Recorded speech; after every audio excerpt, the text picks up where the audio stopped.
live at the top of the hour on my channel, everyone. Open mic night with a brand new intro. Stay tuned.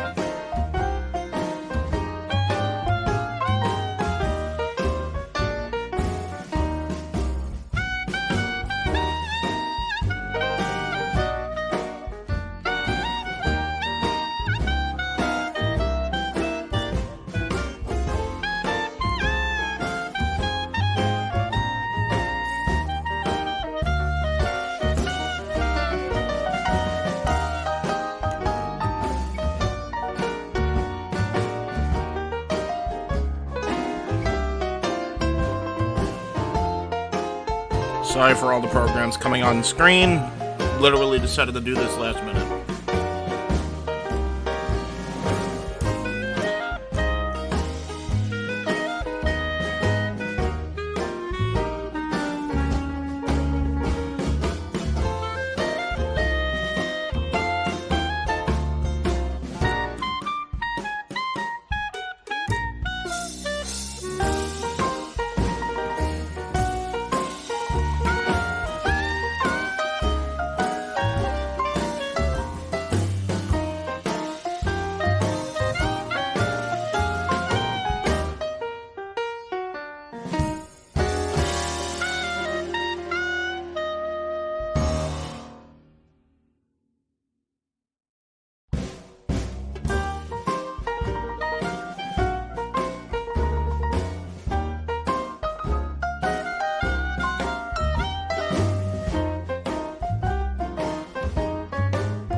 Ah, screw it, karaoke.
I'm singing the little tune playing as background music. I'm live doing it on my channel.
going live, folks.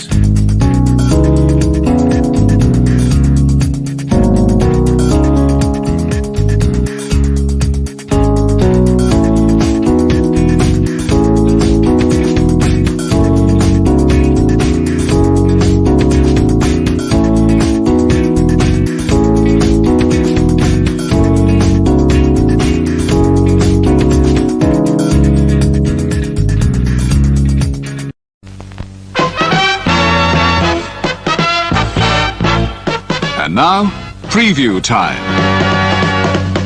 So let's take a look at what's coming your way.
Three simple circles, a quarter and two dimes, probably the most universal symbol ever created by man or mouse. Hi, Mickey! What is it about Mickey Mouse? Mickey Mouse to me is light. There's like a lot of dark in the world, and he's hope. It's magical to be able to channel all of our hopes and dreams, the innocence that we eventually lose and would like back. Never lose sight of one thing, that it was all started by a mouse. The story of Walt and Mickey wasn't just one continual success after success. It was stumble after stumble. Mickey Mouse started in the Roaring 20s, but almost immediately the Depression fell. You have groups saying, we want Mickey to help get us through World War II. The American dream has suffered, but Mickey is able to bring that back.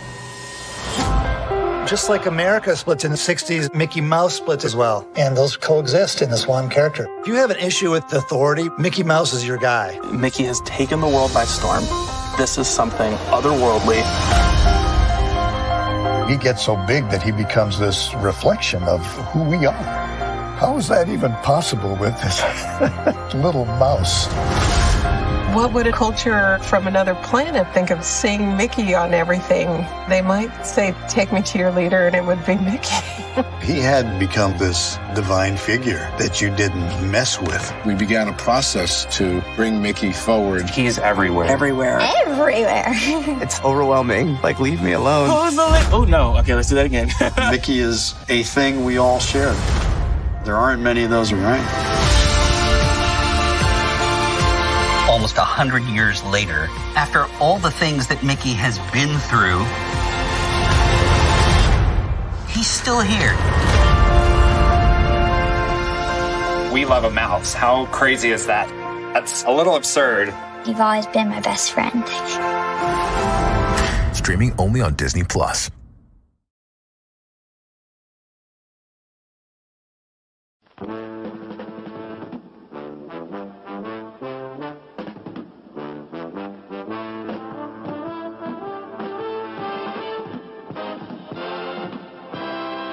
We're live, folks. Here we go.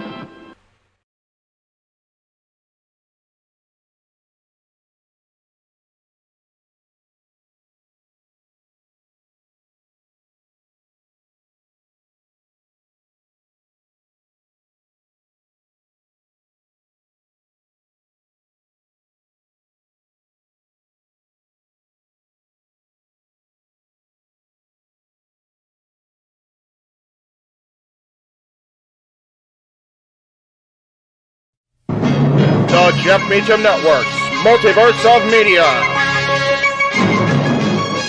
For over 15 years, the recognized symbol of excellence and the standard bearer in coverage of sports and entertainment.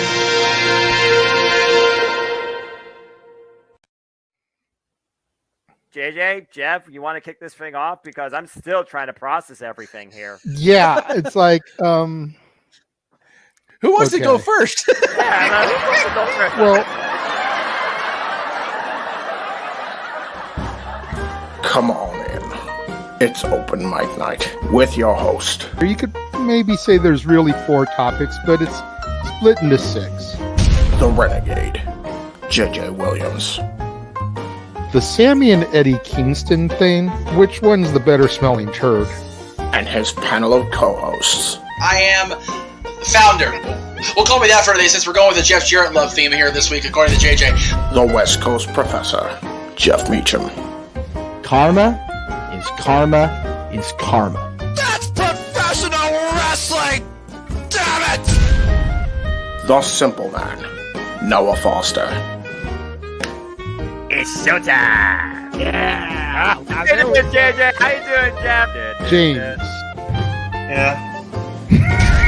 And the He-Man, James Hebert. Imagine Bill Burr, Joe Rogan, Paul White, the Baldies. There you go. It sells itself. Get in there. Short his ass and shit the bed. He's not Amber Heard. Give it time, JJ. Give it time. Now, I'm sure Jeff has some stuff that Dumb move. Just don't pull this bullshit again. You get one.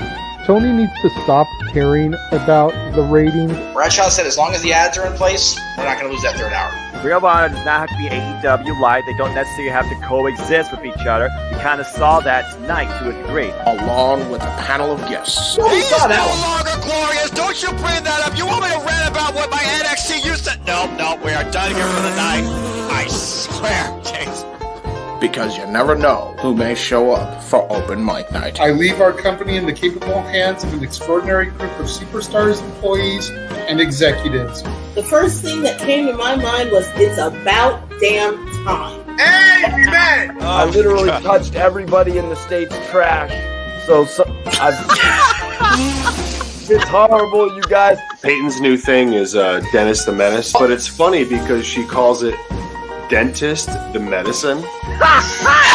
And that's great. When Elliot Taylor came out and did Born for Greatness live, I was popping my pussy, having a great time. I didn't care. I was having so much fun. Sit back, relax, and enjoy the show.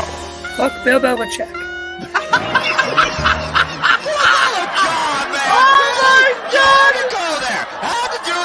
Football thing. We ended on wrestling, and then you bring in that shit. That's just how the fan goes off the damn rails.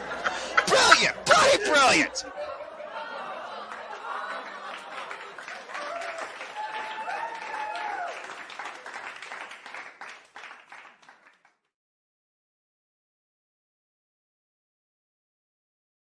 What is going on, everybody? Welcome to another edition of Open Mic Night. Yeah. First, James. You're bloody brilliant. My God, that was incredible. Bravo. There we go. Look at that. Oh, we love it. Oh my We god, loving that it. was so damn good. We loving the new intro for open mic night. Yeah. Oh. I gotta admit, when you first messaged Wow. about it, I was like, "What? My intro's not good enough for you, James?"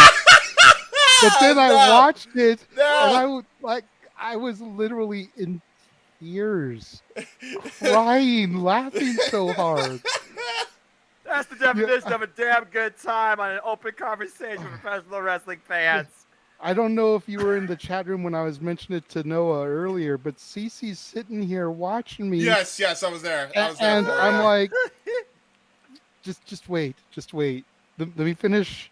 I'll play it back for you. Just and wait. You're fucking wheezing is what I heard. Seriously. What was so like? I know there was the funny moments, but like, was the whole thing like the way I edited it that funny? Yeah, it was.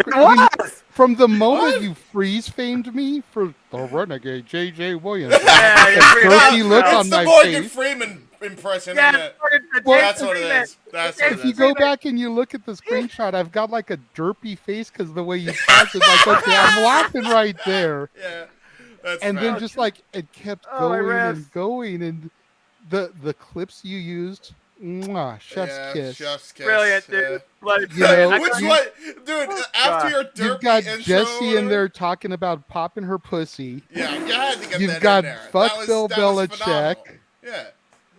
You know, you've Jesse got approved. Dentist the Medicine. God. Dentist the Medicine, of course. Yeah, these You are got classics. Mikey T talking about touching everyone's trash in the the state. elite I'm Oh sorry. my god, that was hysterical. Dude, by the way, that's going in the highlight reel. A lot of these. I'm about to say, You you know realize, I look at those clips, you probably like clips from maybe like 4 episodes. I think we've done it with Mike Night now like for 30 things because I have a whole playlist on my YouTube channel. Yeah, so bro, you forget I'm signed into your channel. How do you think I was able to I do all know this? that.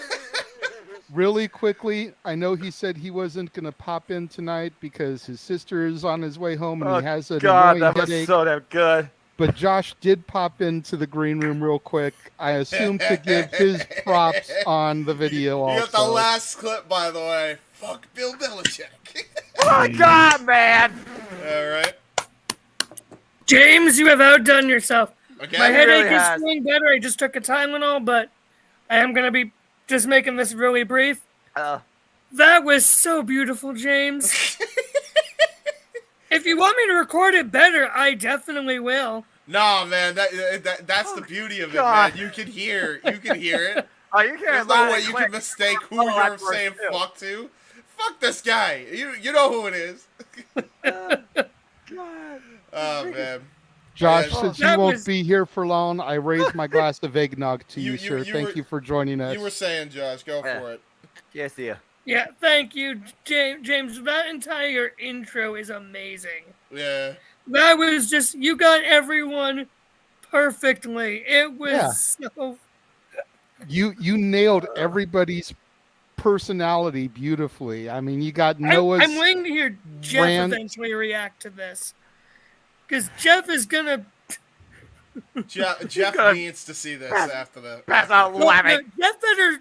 Jeff better wait to watch it until Jeff is in a safe enough location for him to watch it. Yeah, I agree. He can properly lose his fucking According to the message I saw, he is in an Uber, Lyft, whatever, on his way to downtown LA to meet up with his dad at the former Staples Center, the Crypt, the Crypto.com arena.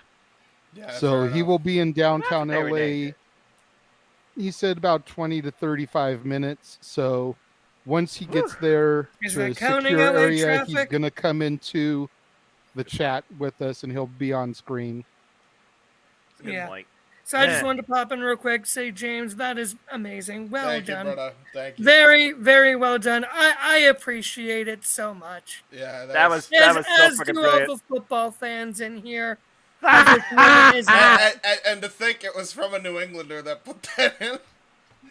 Oh, that No, was the best part of it was including Noah's reaction to it. Yeah, Noah just Yeah. freaking out. Yeah, We had it I'm wrestling. We had it That wrestling. was Hey, you smart. They fucked got it up. wrestling. You fucked it up, Josh. You fucked it up. Bloody brilliant.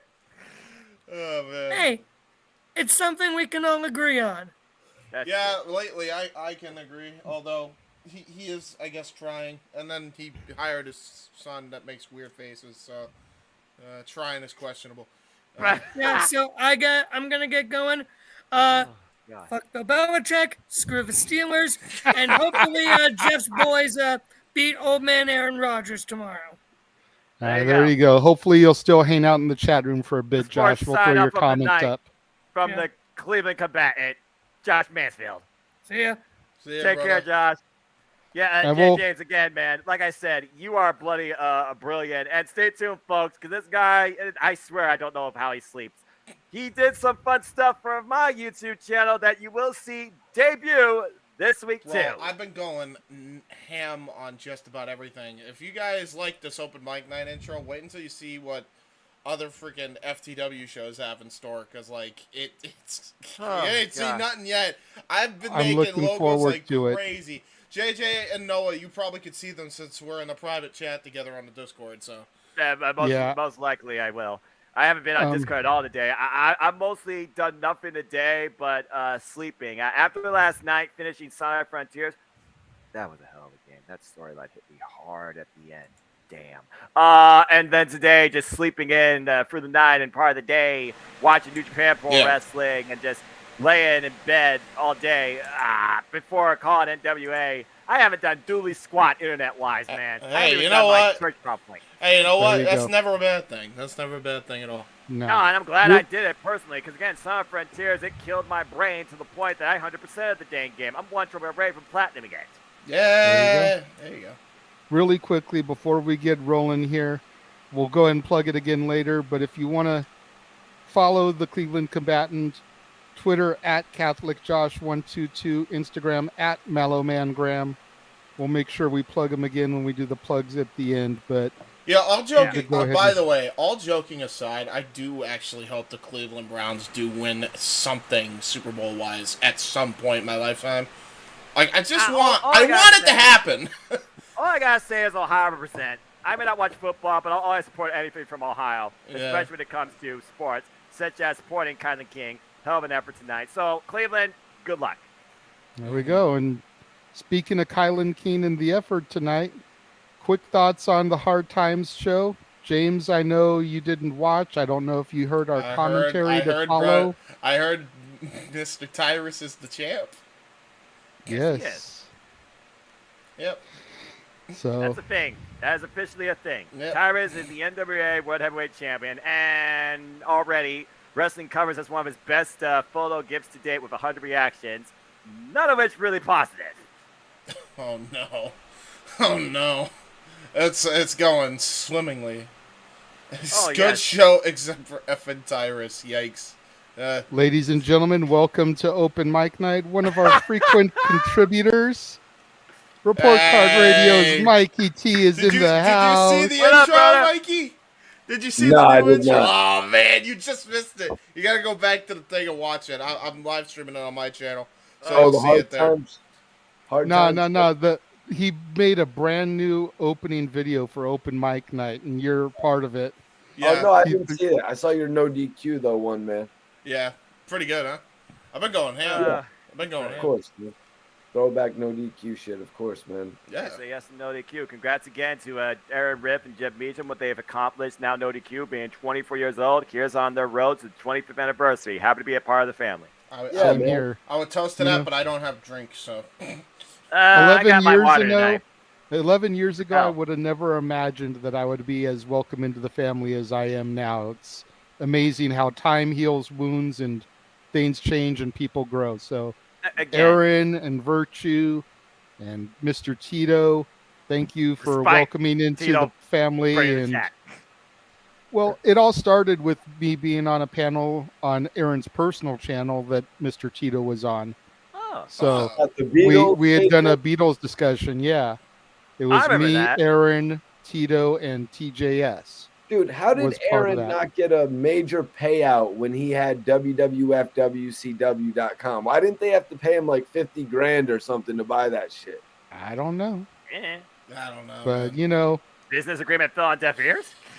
Thank you to all those guys and everybody else that's affiliated with No DQ. Obviously, Noah, You know, you've got Cleaver calling Andrew, Big G, Walter. He's just happy to be here. Everybody else. Shit, that's one person I did forget. Poor fucking Big G. Damn it. Well, and you had like videos of Statboy Mike, but you didn't have him saying anything either. Oh, it was really hard. Yeah, you need to send me one. cut Statboy off. Yeah, no, I at least wanted to put Statboy in there, yeah. It's like, I'm like, all right, I'm waiting for it. Drink! Yeah. Every time Statboy gets cut off. Yeah, the freaking drinking game in Poor itself. guy, where people man. pass out dead. That's the problem. It's like every time he speaks, he gets cut. The chaos. That's my dude right there. I know how that feels around here. Every time I try to open my mouth, y'all start running on too. Yeah, you run the show. And then you're quick to be like, Mikey T, you were saying? It's like, hey, what was that? What about what I was trying to say? Damn it! Oh, it's great. The host got the show. I'm trying to make sure everybody talks. But overall, leave it to the producer. Noah, you watched the show with me. What would you say the best match was for the evening? I'm leaning towards La Rebellion versus the Hawks Harry. It was a good tap out, but honestly, Kobe Carino really impressed me with how he hanged with David Richards. That was definitely That's up true there for me as well. There was some good quick synergy among the three and the women's triple threat that I thoroughly enjoyed. Each one had their moments. Again, Kylan King, keep fighting. You will have your time. Camille still is 1X. And overall, there was good pace of the show. Each match, they kind of had a bit of similarities to them when it came to press hold, particularly. But I enjoyed for what it was worth. But yeah, I think the tag title match with La Rebellion and Hawks in the Aries, especially with how invested the crowd was, their hometown boys trying to get the win, was definitely the biggest takeaway for me. Really enjoyed it. Good show for the overall most part, despite some stuff I'm like, ugh? And what letter grade would you give it? That's going to be a big dot. Okay, where we go? What letter grade would you give it? I'm thinking a solid B+. B+. Yeah, I give it a B+ as what well. Letter I mean, I just wonder if Natalia Markova found her way into the light outside that coffin. Right. Or did she just no real surprises, Mikey T. The only thing was the open challenge from Odinson, since Nick Aldis was unable to compete. And we'll get to that momentarily. That's the first big story we're coming into. But Thrill Billy Silas took the open challenge and defeated Odinson. You know, so that was really the only big surprise because we didn't know who the new opponent was going to be. Right. And then there was one additional match that hadn't been previously announced thrown onto the pre-show. So those guys did 16 matches in under 4 hours. That's crazy. I know, right? Yeah. What? Yeah. Because the show went like 3 hours and 55 minutes. Longest just went like that. 15 minutes or something? Yeah, they were all about 10 to 15 minute matches. You figure there were a few backstage promos, couple in the ring segments, but all in all, they just kept it flowing. Like, again, it helps when you don't have pointless 3-minute filler superstar spotlights or gimmicky advertisement commercials. Well, that makes me more confident about the WYW airing. We do like 10 to 15 minute matches mostly. Oh, so there you go. So, of course, the first major story coming out of this week, the NWA drama with Nick Aldis. Oh, Lord. Nick Aldis giving his notice that come the beginning of January, he will be a free agent. NWA not appreciating that so much and just going ahead and suspending him. Apparently, Nick had every intention of working tonight and still keeping his arrangements, you know, his obligations, matches he had already been booked for. He figured he'd show up for those. You know, if they wanted to job him out on the way out, so be it. He would accept it. But he just was like, I'm done with the direction of the company. I'm giving you my notice. And Billy Corgan and the governing board of the National Wrestling Alliance was like, okay, we're going to be petty. We're going to suspend you. Yep. You know, it makes you wonder what's really going on backstage there, what the developments are. I'm hearing grumblings that in actuality, Mickey was not happy with the way the women's division was being handled, and Nick was standing by his woman. Mickey James. So, you know. Do you mind if I go Thoughts? first on this? Go for it, James. All right. So, I think a lot of people are going to be quick to try and judge Billy Corgan, and don't get me wrong, he's not blameless in any of this, but right. I'd love to know where Nick Aldis is taking the freaking high ground. Realistically, the only person that's truly screwed here, if this is all true, is Mickie James. She's getting the raw end of the freaking deal at this point. Yep. My thing is, this guy had an opportunity to give the NWA a lot of publicity during the pandemic and afterwards, chose to take none of those opportunities and wanted to keep it home base in NWA, like he was working for MLW under contract or some crap. Like, it was ego-driven then, and it's still ego-driven now. And anybody that's gonna try to tell me otherwise, you know, show me where NWA gained viewers by all this just staying on Fight TV on that, you know, NWA subscription that's barely doing any numbers, right? So that's problem number one with that. So, despite all this, Corgan, like, honest to God, not a very smart businessman, decides to put all of his eggs in the Nick Aldis' basket and try to get behind him, when this guy literally cost him deals to appear with the NWA title on AEW or Impact or any of these other places where he could have gotten the NWA's name out there again. So much so to the point where Impact didn't even recognize the NWA World's Championship at a point, and they just completely, like, said that Christian was the Impact champion even though he was the NWA's champion. Like, that's how pissed everybody was at the NWA, and all this specifically for this. And it was clear as day from anybody that was watching all the products at the time, one of which was myself, right? So he puts all of his eggs in the basket of Nick Aldis, and then, and this is the part I do kind of feel bad for Billy Corgan for, after all of that, and finally dropping it to somebody that Aldis wanted to drop it to, he picks the wrong person to drop it to. Love Trevor Murdoch as a person. I don't have anything against Trevor Murdoch as a person, but he was not the guy under any circumstances to be the one to dethrone Nick Aldis after a reign of terror that long, right? However you want to phrase it, right? The reign of Nick Aldis, right? Iris might have been better if that's who apparently took it tonight. Aldis wasn't even there, is my point. So, right. Aldis, you know, drops it to Trevor Murdoch, when in reality he should have been dropping it to Matt Cardona, right?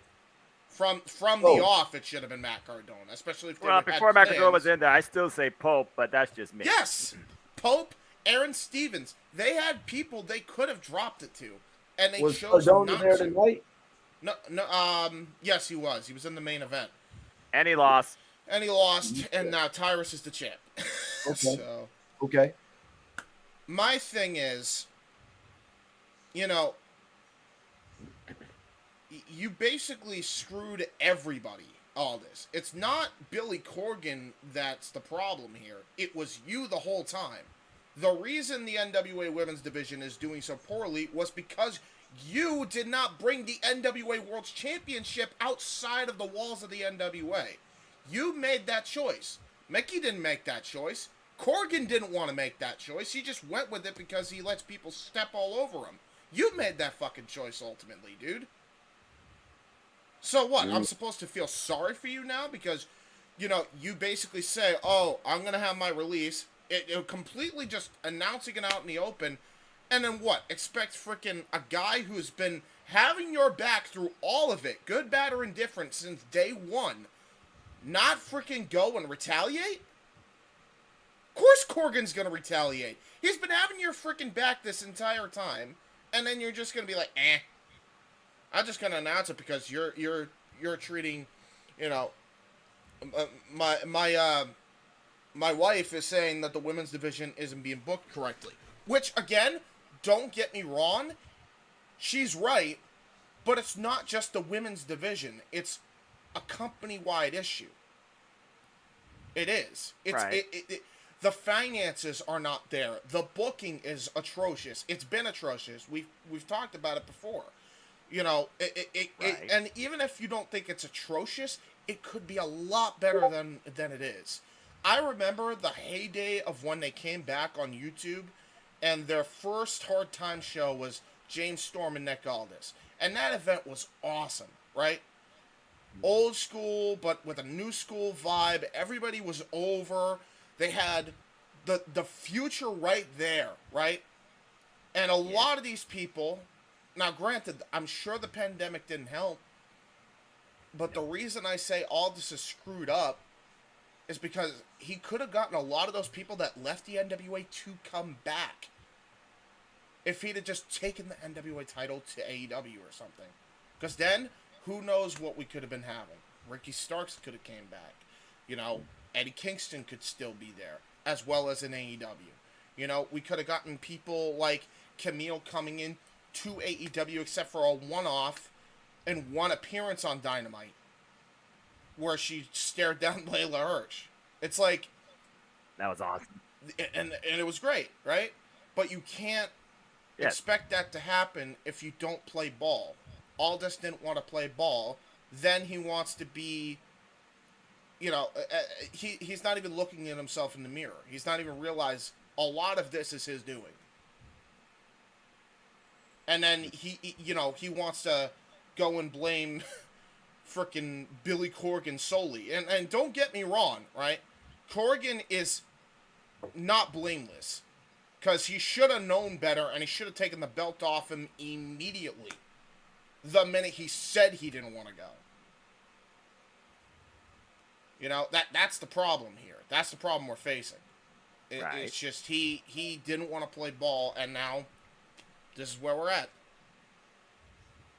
So It's a sound take, James. Sound take. Noah, you got anything you want to add to this? Well, again, I say communication is key. Collaboration is a way that all can benefit versus competition. Isolation can only lead to further desperation. That's really what this comes down to. And unfortunately, it just felt like the ideology between Nick Aldis and Billy Corgan, they didn't line up. Nick Aldis has his own vision. Billy Corgan has his own vision. In my opinion, I think Billy Corgan did have a more open vision, which is why we had at least the one-off with Camille involved on AEW television presenting the Burke.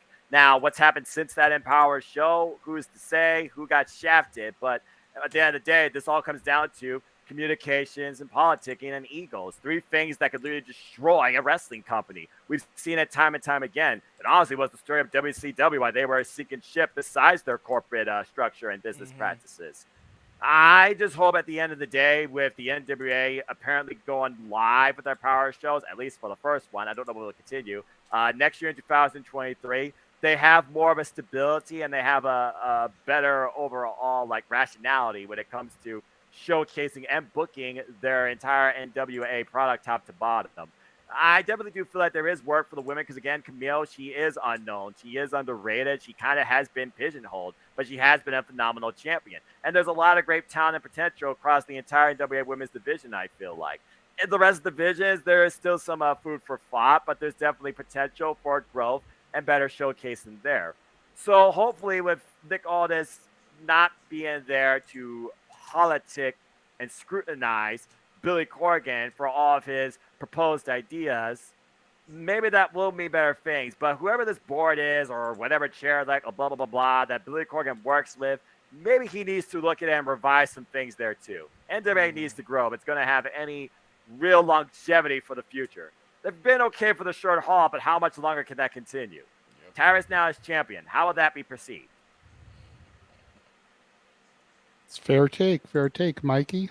Well, you know, he was perceived before as a monster. You know what I mean? Before he came in as, you know, the dancing guy. Yeah, so I remember that booking. I kind of like where Billy Corgan is going with this. I mean, I was very critical on Trevor Murdoch winning the NWA championship as well, especially after what James said. No, I'm just kidding. Yes, after what James said. After what James said, but also because of how long Nick Aldis was the champion. I mean, this guy, I will say this, Trevor Murdoch would have kicked Magnus's ass. Yep, that's no doubt. No doubt. Now, I had to go through Magnus, you guys. And I was actually, when Magnus actually got to the point where they realized the UK was a major base for TNA, they were like, damn, we get a lot of money in the UK. Let's throw. And it was finally Magnus's chance to get the TNA championship. Am I remembering this incorrectly, Noah? No, you're not. You're not. Right. Magnus got the TNA championship, and it was one of the worst. It was one of the worst things that TNA ever put me through. I would literally go as far to say it was worse than the whole Hogan Bischoff era. Magnus taking the TNA championship was the downfall of that company. And I want to say, Noah, who did he take the title from? It was not AJ Styles, was it? Who did he take? I think it was Jeff Hardy. It was Jeff Hardy. It was well. Jeff Hardy might have had a rematch in freaking Dixieland, but yeah, I'm trying to remember. It was Jeff. It was Jeff. He won it from Jeff. Which, by the way, in a Dixieland match that involved them leaving out of a steel cage, going up the entranceway, and climbing a ladder to the title that Rockstar Spud and Dixie Carter cost Jeff Hardy in.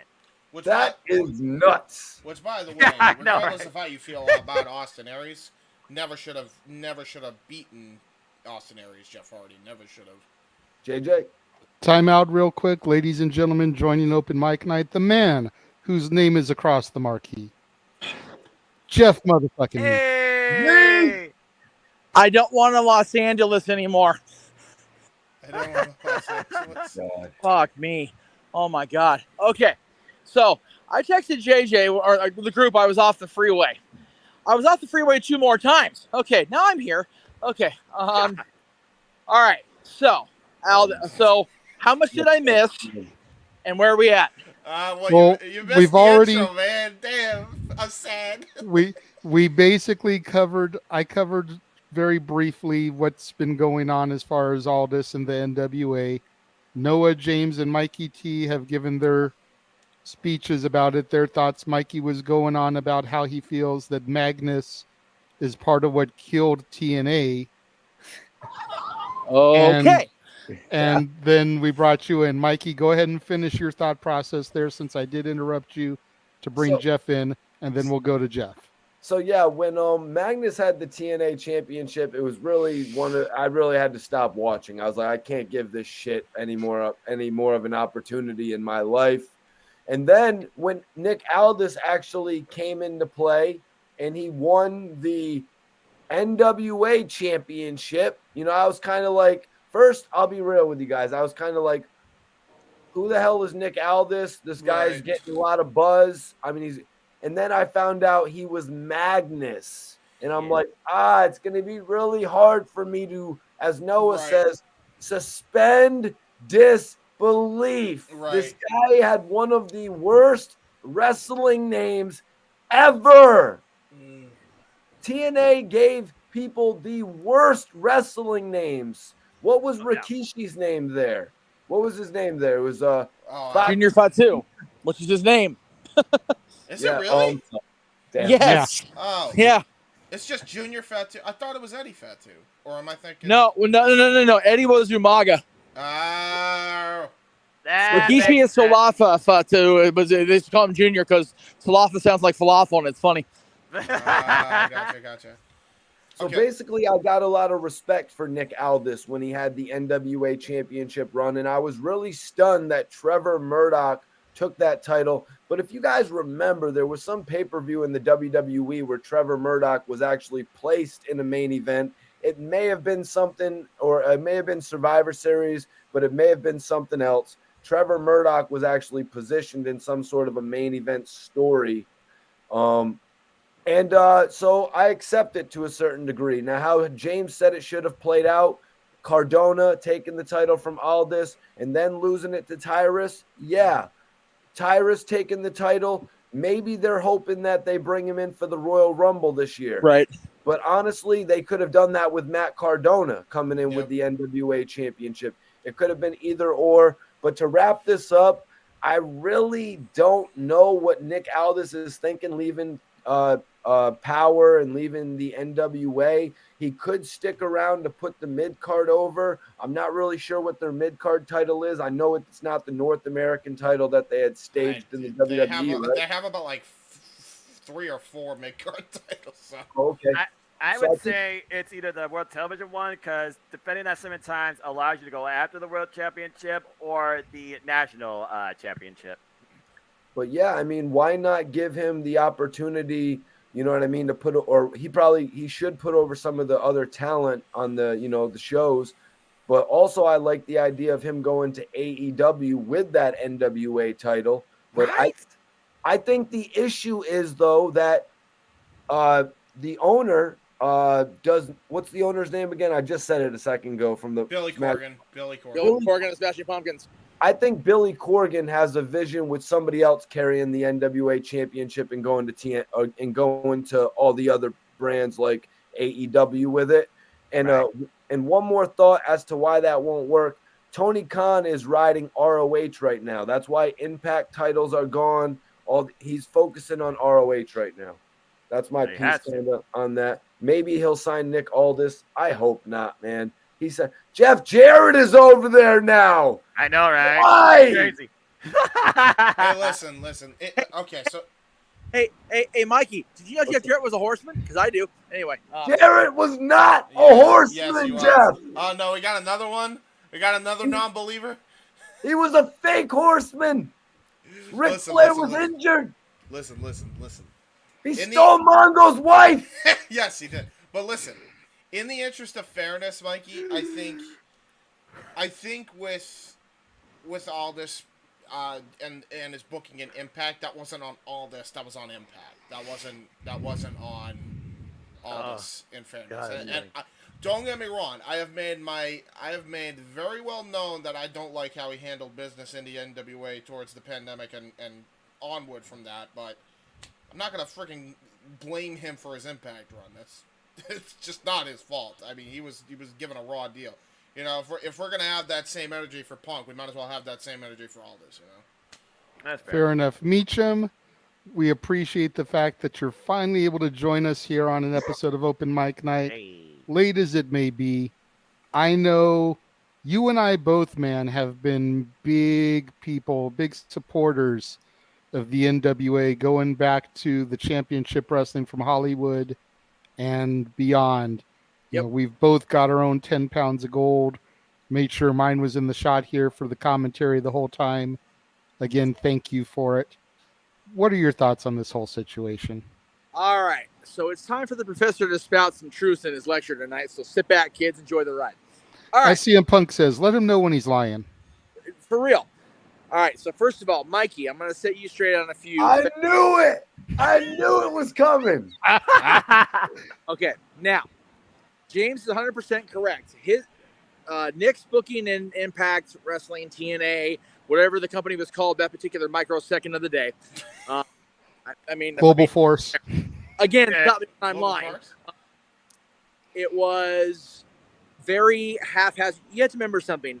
Magnus got the title at the time that AJ and Dixie had fallen out of love with one another, and they were having a little lovers quarrel over his contract. So it was like AJ. He did beat AJ. No. Breathe, Michael. Breathe. It's okay. I got you. It's okay. I'm trying to remember if I remembered that correctly. Yeah. Santa Claus. It's okay. It's okay. Yeah. Now, he did, if I remember right, AJ defeated, I want to say it was either Bully or some sort of Aces and Eights thing, because AJ was the Sting to Aces and Eights NWO. Yeah. It was Bully Ray. Aces and Eights, Bully Ray. It was Bully. Okay. So, when AJ won that championship the last time, it was okay, but you're not under contract, so you're not the champion. So we're going to have a tournament thing or that whatever Dixieland match, whatever. That's when Nick beat Jeff Hardy. Or Magnus. So, but when AJ came back in the storyline to claim the throne that he had never really been beaten for in the ring, that was that stupid ass ladder match that unified the titles. So, again, not Nick's fault. Very much AJ and Dixie having a little lovers tiff, and Nick caught in the middle of that shit. What are you going to do there? Number one. As far as Nick and the NWA, Nick in the NWA is what carried the NWA brand the last 5 years.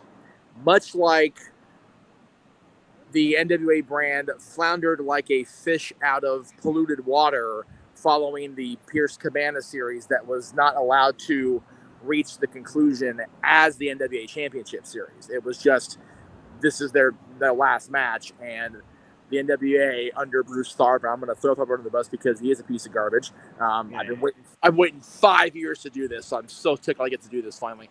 I'm waiting 10 years. I apologize, 10 years.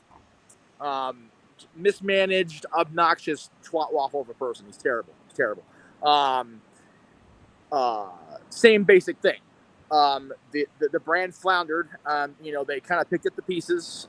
Billy Corgan bought it out of damn near non-existence. But I gave Sam Roberts a chance this morning before I left for Disneyland, and I don't regret that for the first time in a very long time. Because he and Nick had a very frank hour-and-a-half conversation about all this morning. I saw it this morning. I don't know when the show went up, but I saw it this morning. Nick made a great point about Billy, and I will never disparage Billy Corgan and the Smashing Pumpkins. Dude is talented as hell, right? The NWA is a hobby. The NWA is a thing to do on the side when he's not making music. Yes, he was involved with Paul in ECW toward the end. He makes music? Huh? He makes music? Billy Corgan's the lead singer of the Smashing Pumpkins. I thought Aldous made music. I'm like, no. No, Billy. Yeah, no. Right. So, yeah, Billy was involved with Paul toward the end of ECW. That's kind of been talked about over the years. Billy was deep enough in Anthem and Impact Wrestling that he had to take him to court over it. So there is that. The bottom line is Billy Corgan is very much more like Tony Khan than any other wrestling owner the last 15, 20 years. He's a fan first, and he likes what he likes. At the time, he liked Nick Aldis beating Tim Storm because Billy inherited Tim Storm from the Tharp era because Tim Storm was crowned during the last year of that run in management. And Nick, to his credit, and there's a lot of, the pandemic, JD and I talked about this at length off air.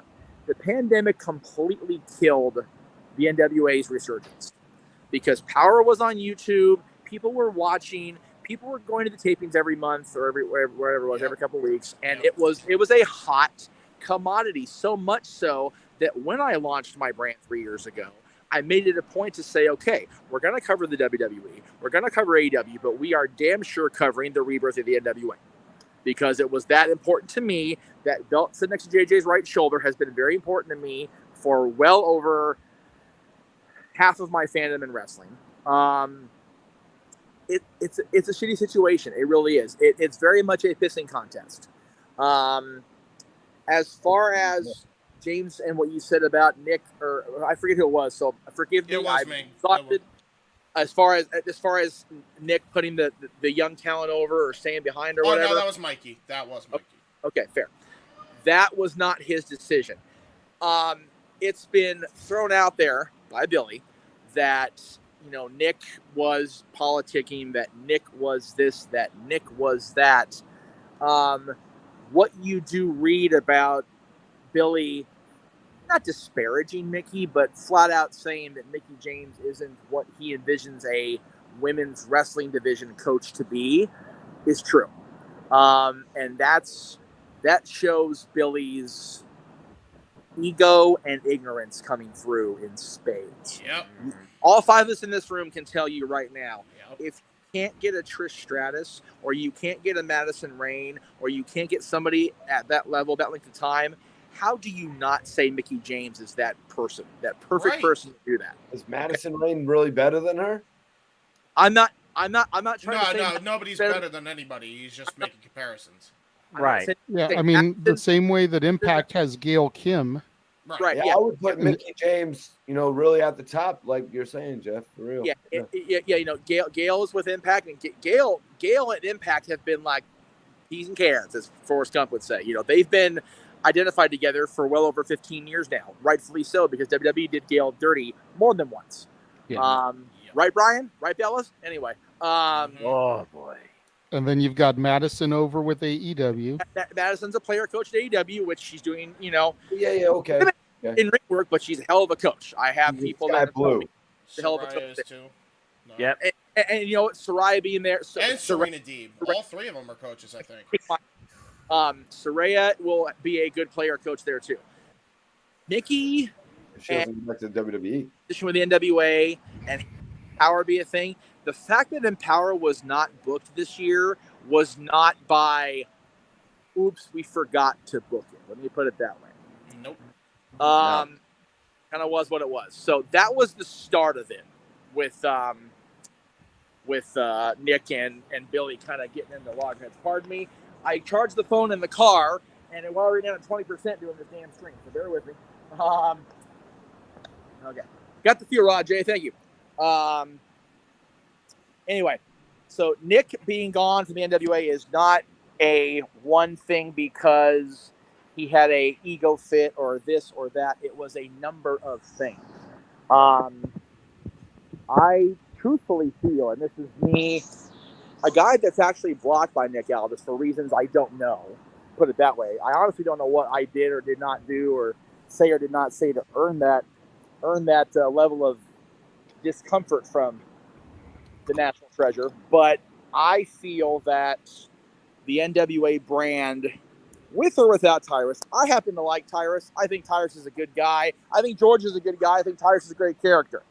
And he's a but at the same time, this stank on the brand, and that word was brought up a lot in Nick's interview with Sam Roberts whatever it was last week. There's a stink on the brand now. And the original thing with Nick, as far as him being, politicked out of the title match, whatever it was when Cardona dropped it, that was part of the work. That was a part of the story. And Nick telling the world that he was giving his notice was not supposed to go out to the general public. It was for his subscribers on, I think it's Instagram, I think is what he did. And Instagram, depending on who you believe, either Nick is technologically derped, which he's admitted to, or a subscriber decided to be an asshole, which is common. So went out there to the public, and rather than try to talk it out like grown folk, Billy was an even bigger, child about it and just suspended him.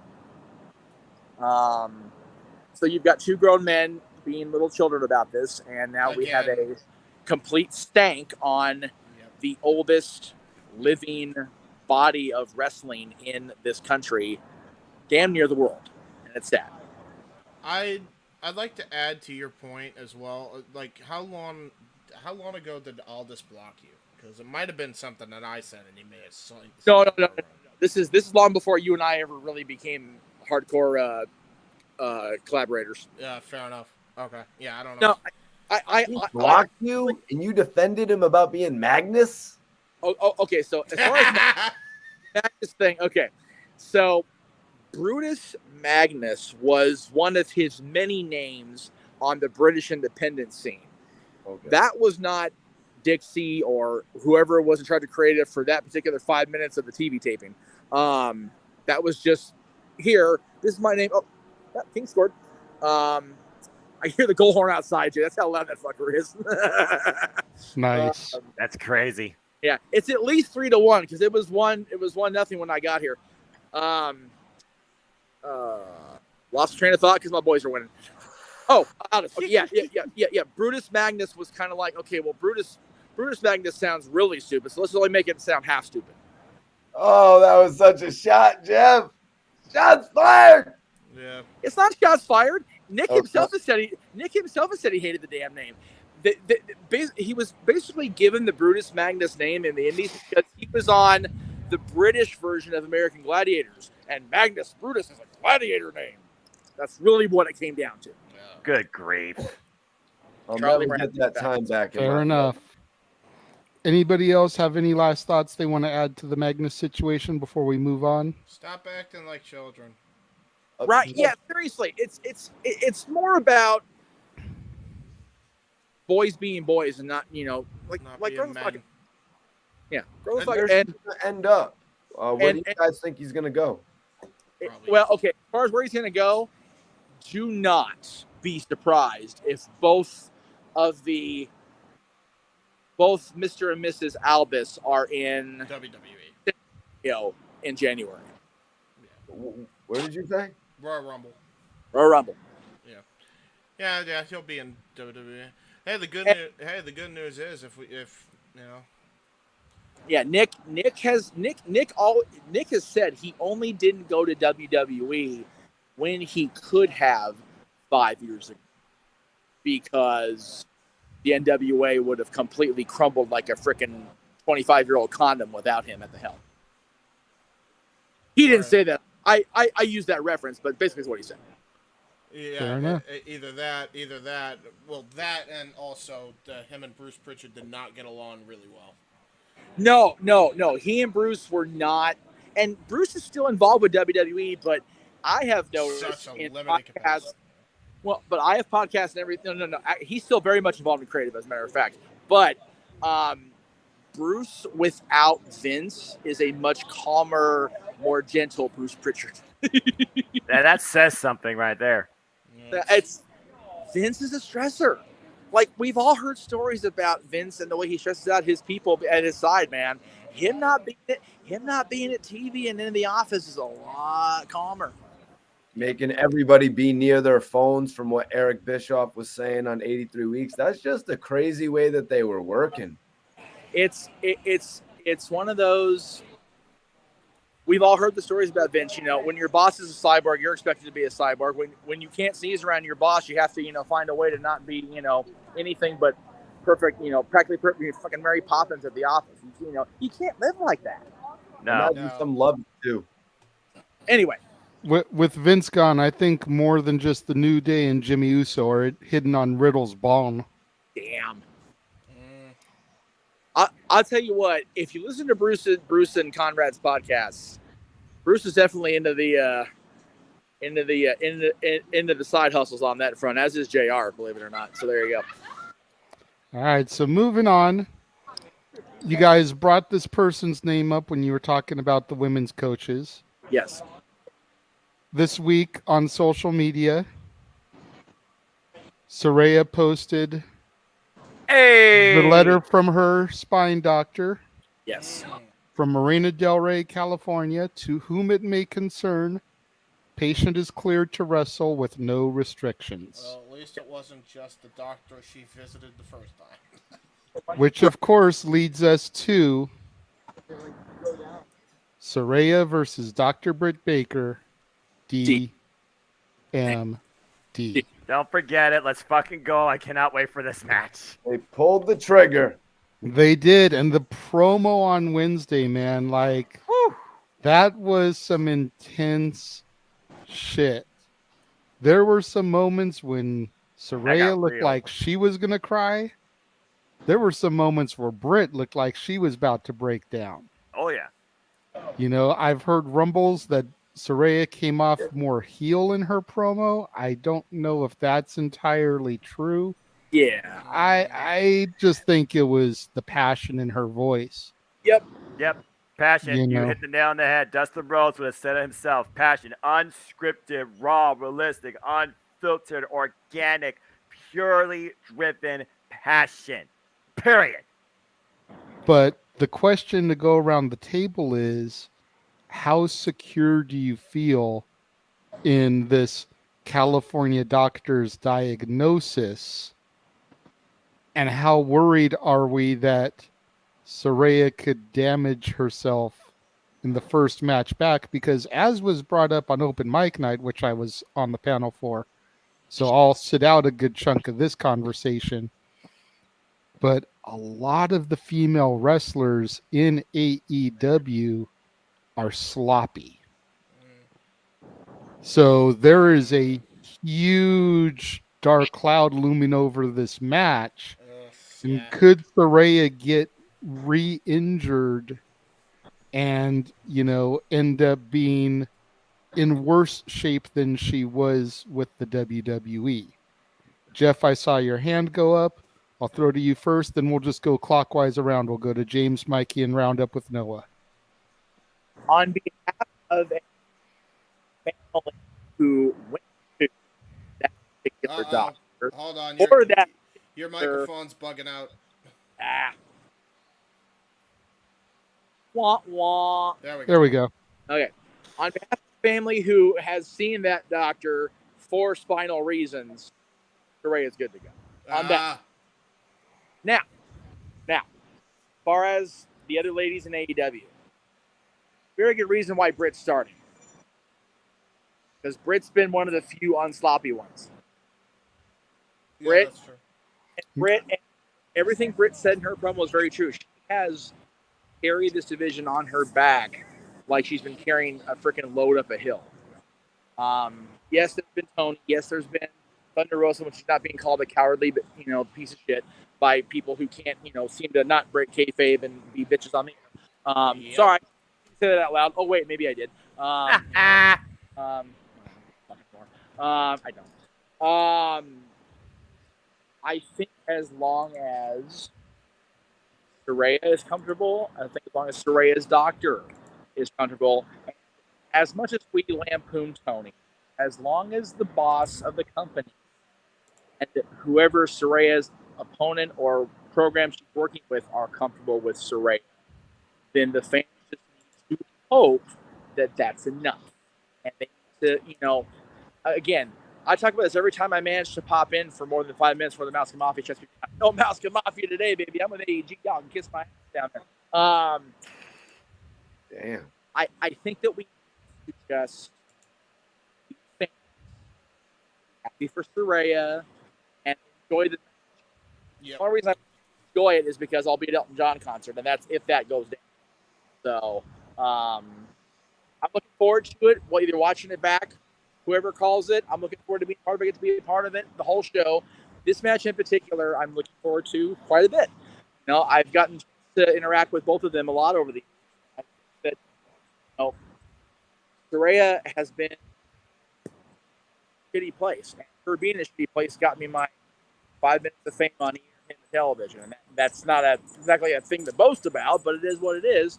And Britt, 100% right. She carried this division when it, had trouble being even lifted off the ground, let alone being carried. So this is about that T word that James hates so much. This is about tribalism. I got a hot take for this one. This is about somebody coming into Britt's house and trying to make it her own. And I'm looking forward to it. Okay. James, go ahead, your take. Everything that Jeff said was definitely on point, because I've made my feelings known about Britt Baker, but the one thing you can't take away is that she's definitely one of the safest workers in the industry, probably a little bit too safe in a lot of cases, because she rehearses her matches, which we've discussed on this program. Yes. So yes. So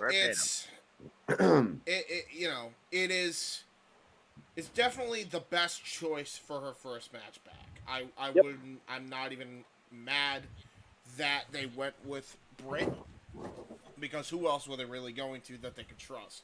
The only one that I could really see is Nyla, and honestly, there's more money in her challenging for Jade.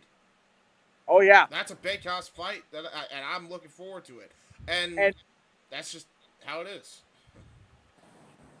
Yeah, and honestly, think about 3 years ago when this company started. Did any of us think we would say that phrase, a Nyla Rose Jade Cargo match would be money? I didn't. No. I love it though, because I brilliant. They kind of botched the feud a little bit, but they had to rush it because Chris Statlander's out. Yeah, that's fair. Right. Again, this is an audible called, and it's a brilliant audible so far. Yeah, good point, and Noah. Since we're going to you next, before you get to the Saraya Britt thing, Chris getting hurt, Nyla and Jade have been made. It's one of those, making chicken salad out of chicken shit situations, and it's a pretty damn tasty plate so far. So I'm here. All right. So this could go along with my hot take. Real quick before you go on Gotcha, your hot man. take, I also want to add to Nyla Rose. I always think Nyla Rose is one of the most underrated workers in the industry, and I think a lot more people need to appreciate what she can do. I don't think people realize it's, to me, not in the same vein, but how a lot of people loved Regal and now, but didn't really know what they had back then. I feel like that's Nyla Rose now currently. You know what I mean? So I hope people start appreciating her more as she grows as a performer. I think she's one of the safest workers as well, if you want to talk about, people that can wrestle really safe and also with Power bombing people off of the top rope through tables. Right, but she does it safely. Put it that Exactly, way. like Bubba Ray used to do back in the day. Exactly. Like, She's one of the safest workers, but also looks like a brick shit house in kayfabe. So, yeah, fair enough. All right. There. All right, Mikey T, we're eagerly awaiting your hot take. What have you got to say? Guys, I gotta just put this out there. The reason Nyla and Jade Cargill feels forced and it feels out of place and it feels like, why are they doing this, is because of the storyline. AEW has only existed for 3 years. Why in the blue hell are they doing a storyline that involves someone stealing somebody's title like that? It's too soon. Yeah. It is too soon. I was a WWE fan, WWF fan for many years before I ever had to be subjected to some bullshit storyline of getting a title stolen. You know what I mean? There's a thing about having a championship belt. Jeff's going to be like, well, it actually happened in 1993. But there's a thing about having a title belt.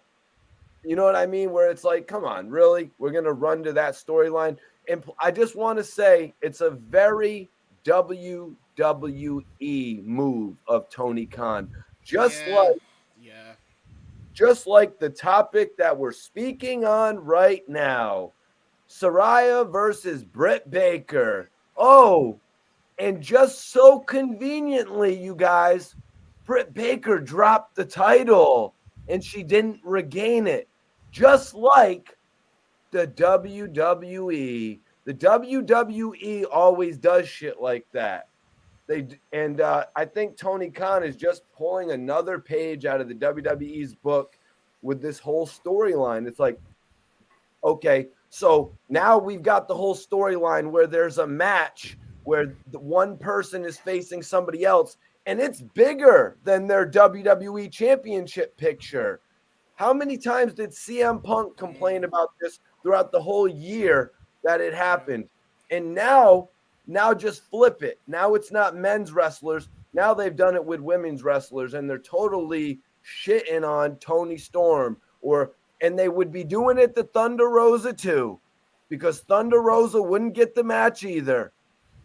You know what I'm saying? Even though Tony Khan had to go and get her and pluck her from Power and steal that show's relevancy from what they were creating. Why the Jeff Meacham Network wanted to cover it. They were becoming a power force. They had Ricky Starks, for crying out loud, and Jeff was going to interview him. And now, because of the fact that AEW has him, he can't do shit. Oh, that's garbage.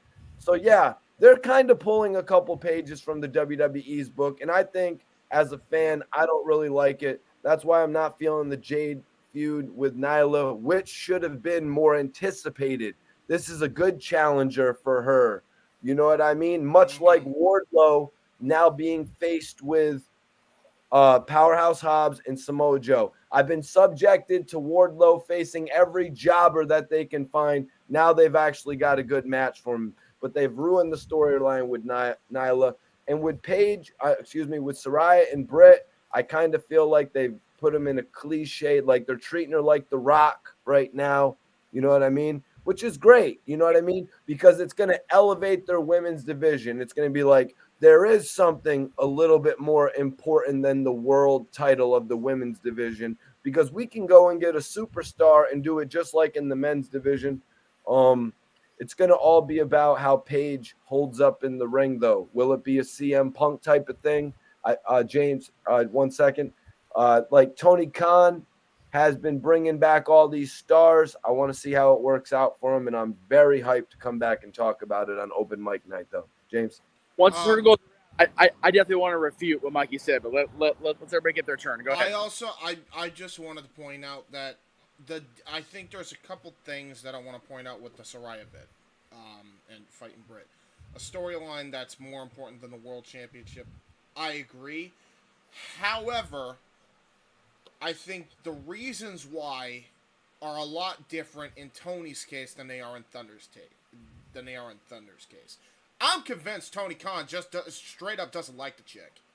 What do you mean? I'm convinced at this point, the way he was treating her, and the fact that he just took Britt's side all day long. So that's a whole different story. And at the very least, if he doesn't hate her, she definitely favors Britt over Thunder. That's clear as day. Which we've already discussed. The second thing is Tony's reason. You clearly saw before Thunder's injury that they were going to turn Tony heel. That was the end game, and she kind of got robbed of that, and now we have to wait a little bit, I guess, in Tony's mind, even though he could have called an audible and still had a turn heel anyway. I don't know why they didn't. But bottom line is, they're keeping her face and keeping that seat warm for her to turn heel. Probably by latest until winter is coming. Then, whether it's if they could get Thunder Rosa back, because there's a whole thing going on with that, I guess, going on there. But if they can get her for one more appearance, then she turns heel on her there, or she turns heel on somebody else if Thunder doesn't do it, and then Tony will be a heel champion going forward. Which personally, if you've seen her Stardom work, a heel Tony Storm is way better than a babyface Tony Storm. I have seen that makes sense. That makes sense for Revolution. You know what I mean? Because then Saraya would probably face Tony Storm at Revolution. Yeah, exactly. So, it could be against Saraya. It could be against Thunder Rosa. It could be against whoever the hell they want to put there, as long as she turns heel, and goes on a heel run. That's what should be happening. But the problem is, she was supposed to go heel, and then it got robbed because Thunder Rosa legitimately got hurt. So, yeah, you can't really do much about that one. Might have saved it. The only thing I want to add in here before we throw it over to Noah is I want to comment on Mikey's statement about how this match could elevate the women's division and the women's title. And I think that goes back to the initial outset of this topic. As long as Saraya doesn't re-injure herself, it can seriously elevate the division and the title. Yes.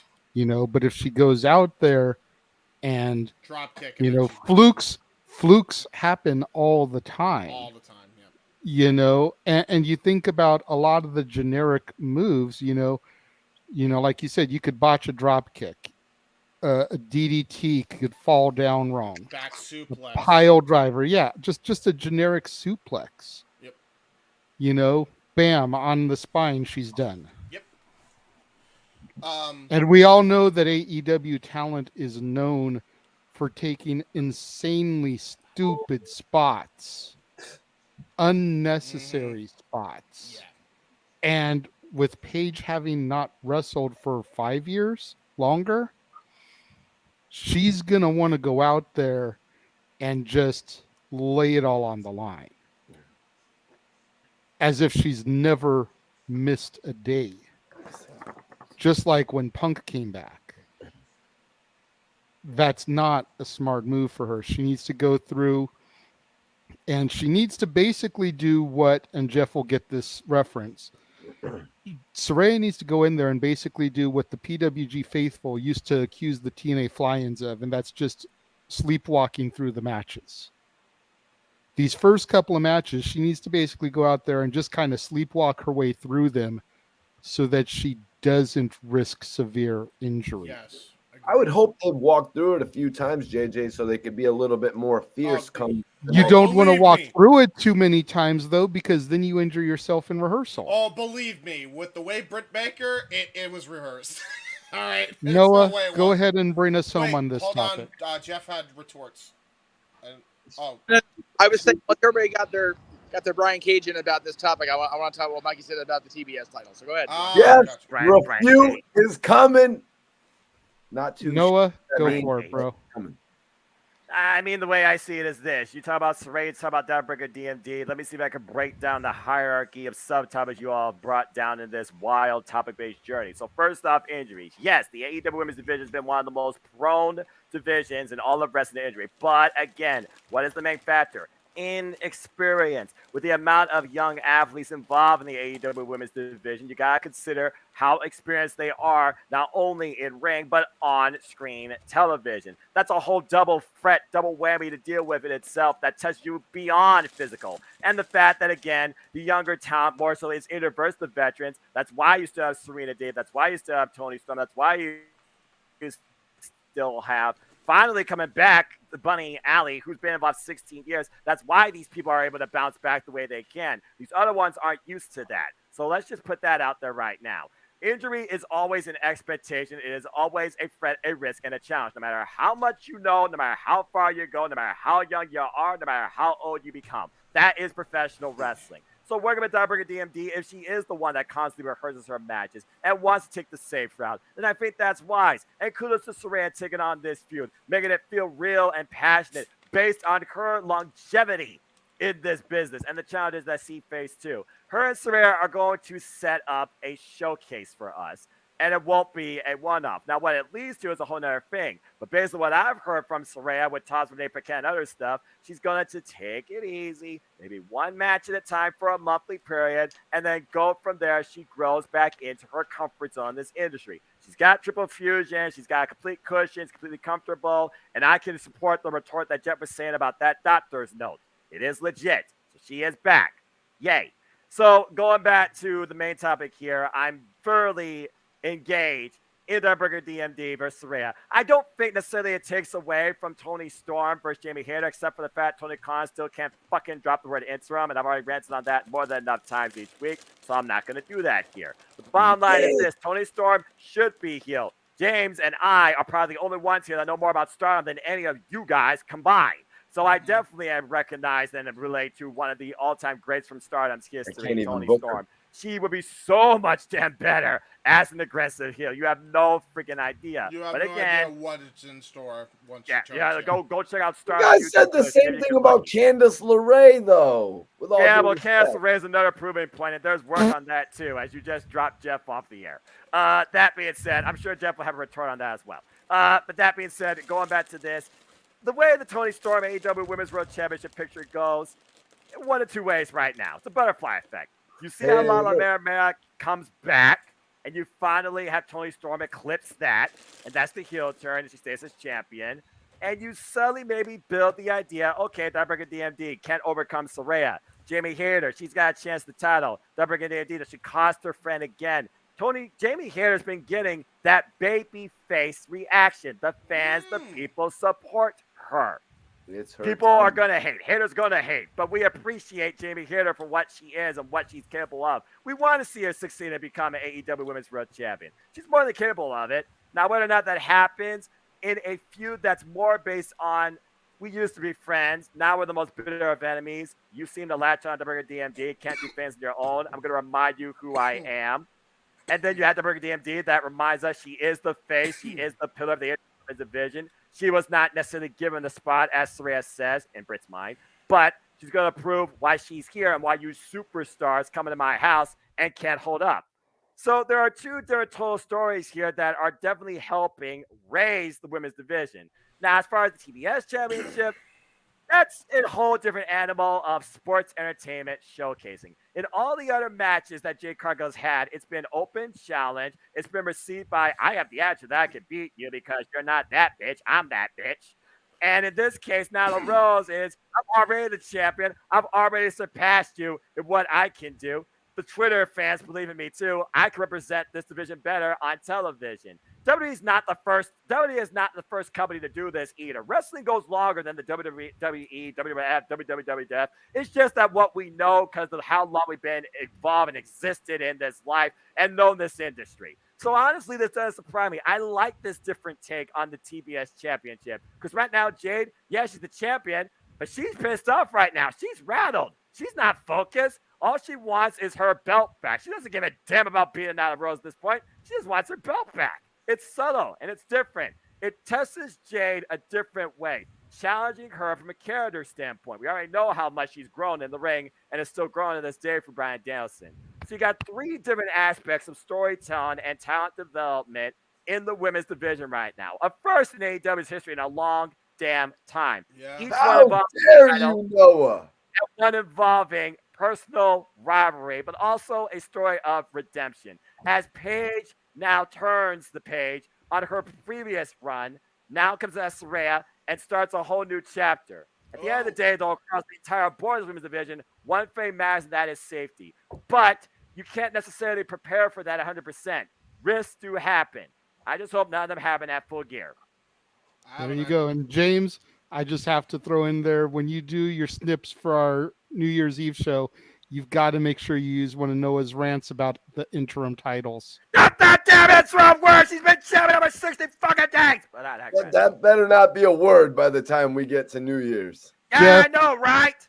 Jeff, we are ready and awaiting your retort, and then we will move on from there if nobody else has anything they want to say. To give Jeff a little bit more fuel for this refute, how dare you, Noah, put Nyla Rose and Jade Cargill amongst Saraya versus Britt and Jamie Hayter versus Toni Storm? It's a different story. How dare you? That is not deserve to be there. It's different women's division. No, hell no, man. You gotta look at all things all different ways. I don't want three damn matches the same thing. That's what WWE does on a weekly basis. James, use this too, James. Yeah, okay. Got it.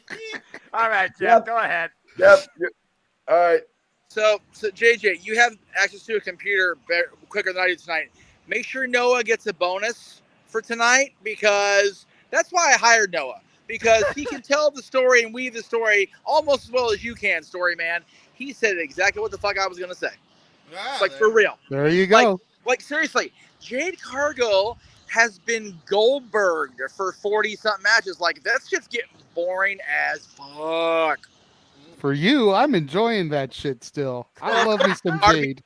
I support that bitch. No, I love that you support that bitch. I just can't stand there freaking making it a streak. It's like, no, I don't want her to be Goldberg. I don't like Billy Boy. Now, how do you change the dynamic? Oh, well, I won't. You don't have to beat me, but I'm gonna steal your belt. So you do have to beat me to get your belt back. Instant.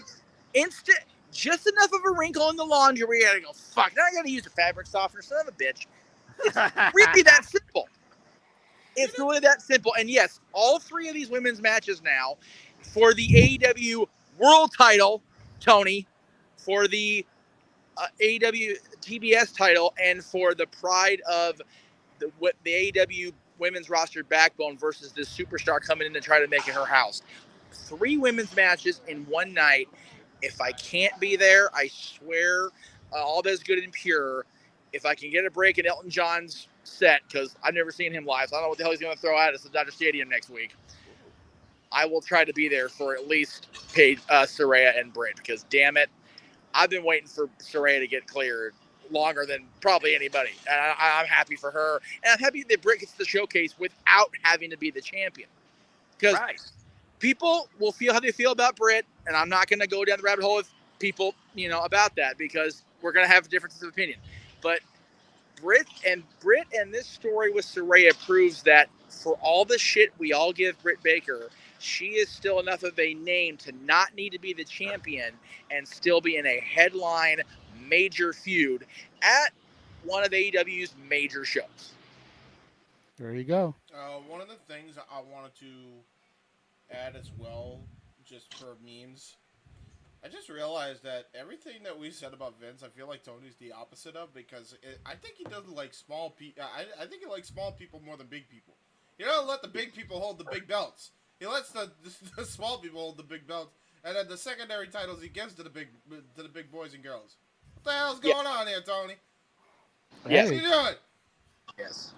So, and then JJ, for timing context, I believe we're in second intermission, maybe start of third period. So I've got maybe a good 20 to 30 minutes left if the battery continues to hold up. Okay.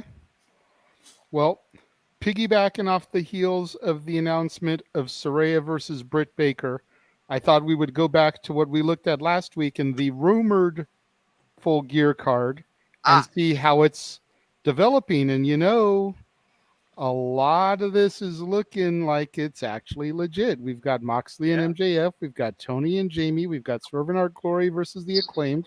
Yep. Saraya and Britt. Yep. Wardlow versus Hobbs is still a question mark. And that might be a triple threat now with Samoa Joe having his eyes on the prize. Good Lord. The Elite versus the Death Triangle is still a question mark. Yes. Ethan Page and Bandito is a no-go. No. It's a no. Why is that a no-go? Because they're fighting in the semifinals. They're not going to fight in the finals. They're going to be on side of the Dynamite. bracket. Yep. Okay. Yep. I was about to say because Bandino got the victory over Roosh, but they're not. Big win, by the way. What a Jade. rampage. That was awesome. Jade and Nyla Rose is accurate. Steen and Darby, Lethal and Jarrett is accurate. Jungle Boy Lucha is accurate inside the confines of a steel cage. That's going to be something. And then the sixth man, as we know, is now for the ROH title and is a fatal four-way match with Jericho, the Ocho, versus Sammy, versus Claudio, versus Brian. Yeah, I still could. So there's still two Yep. question mark matches. Yep. JJ, if I may, wasn't question mark on tonight's show? Yes, question mark one just versus checking. question Wanna mark two. I got you. Okay. Wait, so But there's two questionable matches there's no six-man tag? Why? because it's a fatal four-way for the ROH title. Yeah. But I would not count Daniel Garcia and Wheeler Yuta getting involved in this dance. Right. Oh, yeah. Oh no. Yeah. But there's two questionable matches, one that can't physically happen because they're facing in the semis. Right. Okay. So overall, out of the 11 matches that have been announced, to only have two really that cannot happen, that were drastically changed, and two that are still questionable. Yeah. That's not bad. A 7 out of 11 take with still two more possibilities, a 9 out of 11. Oh, thank Kevin. You know what, JJ? Again, the second tournament in a row that a match that should be in the finals is prior to the finals, because we had the Elite versus United Empire.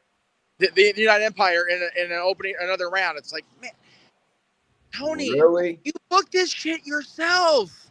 You're a fan. What the fuck? Yeah, I'm not gonna lie. I mean, I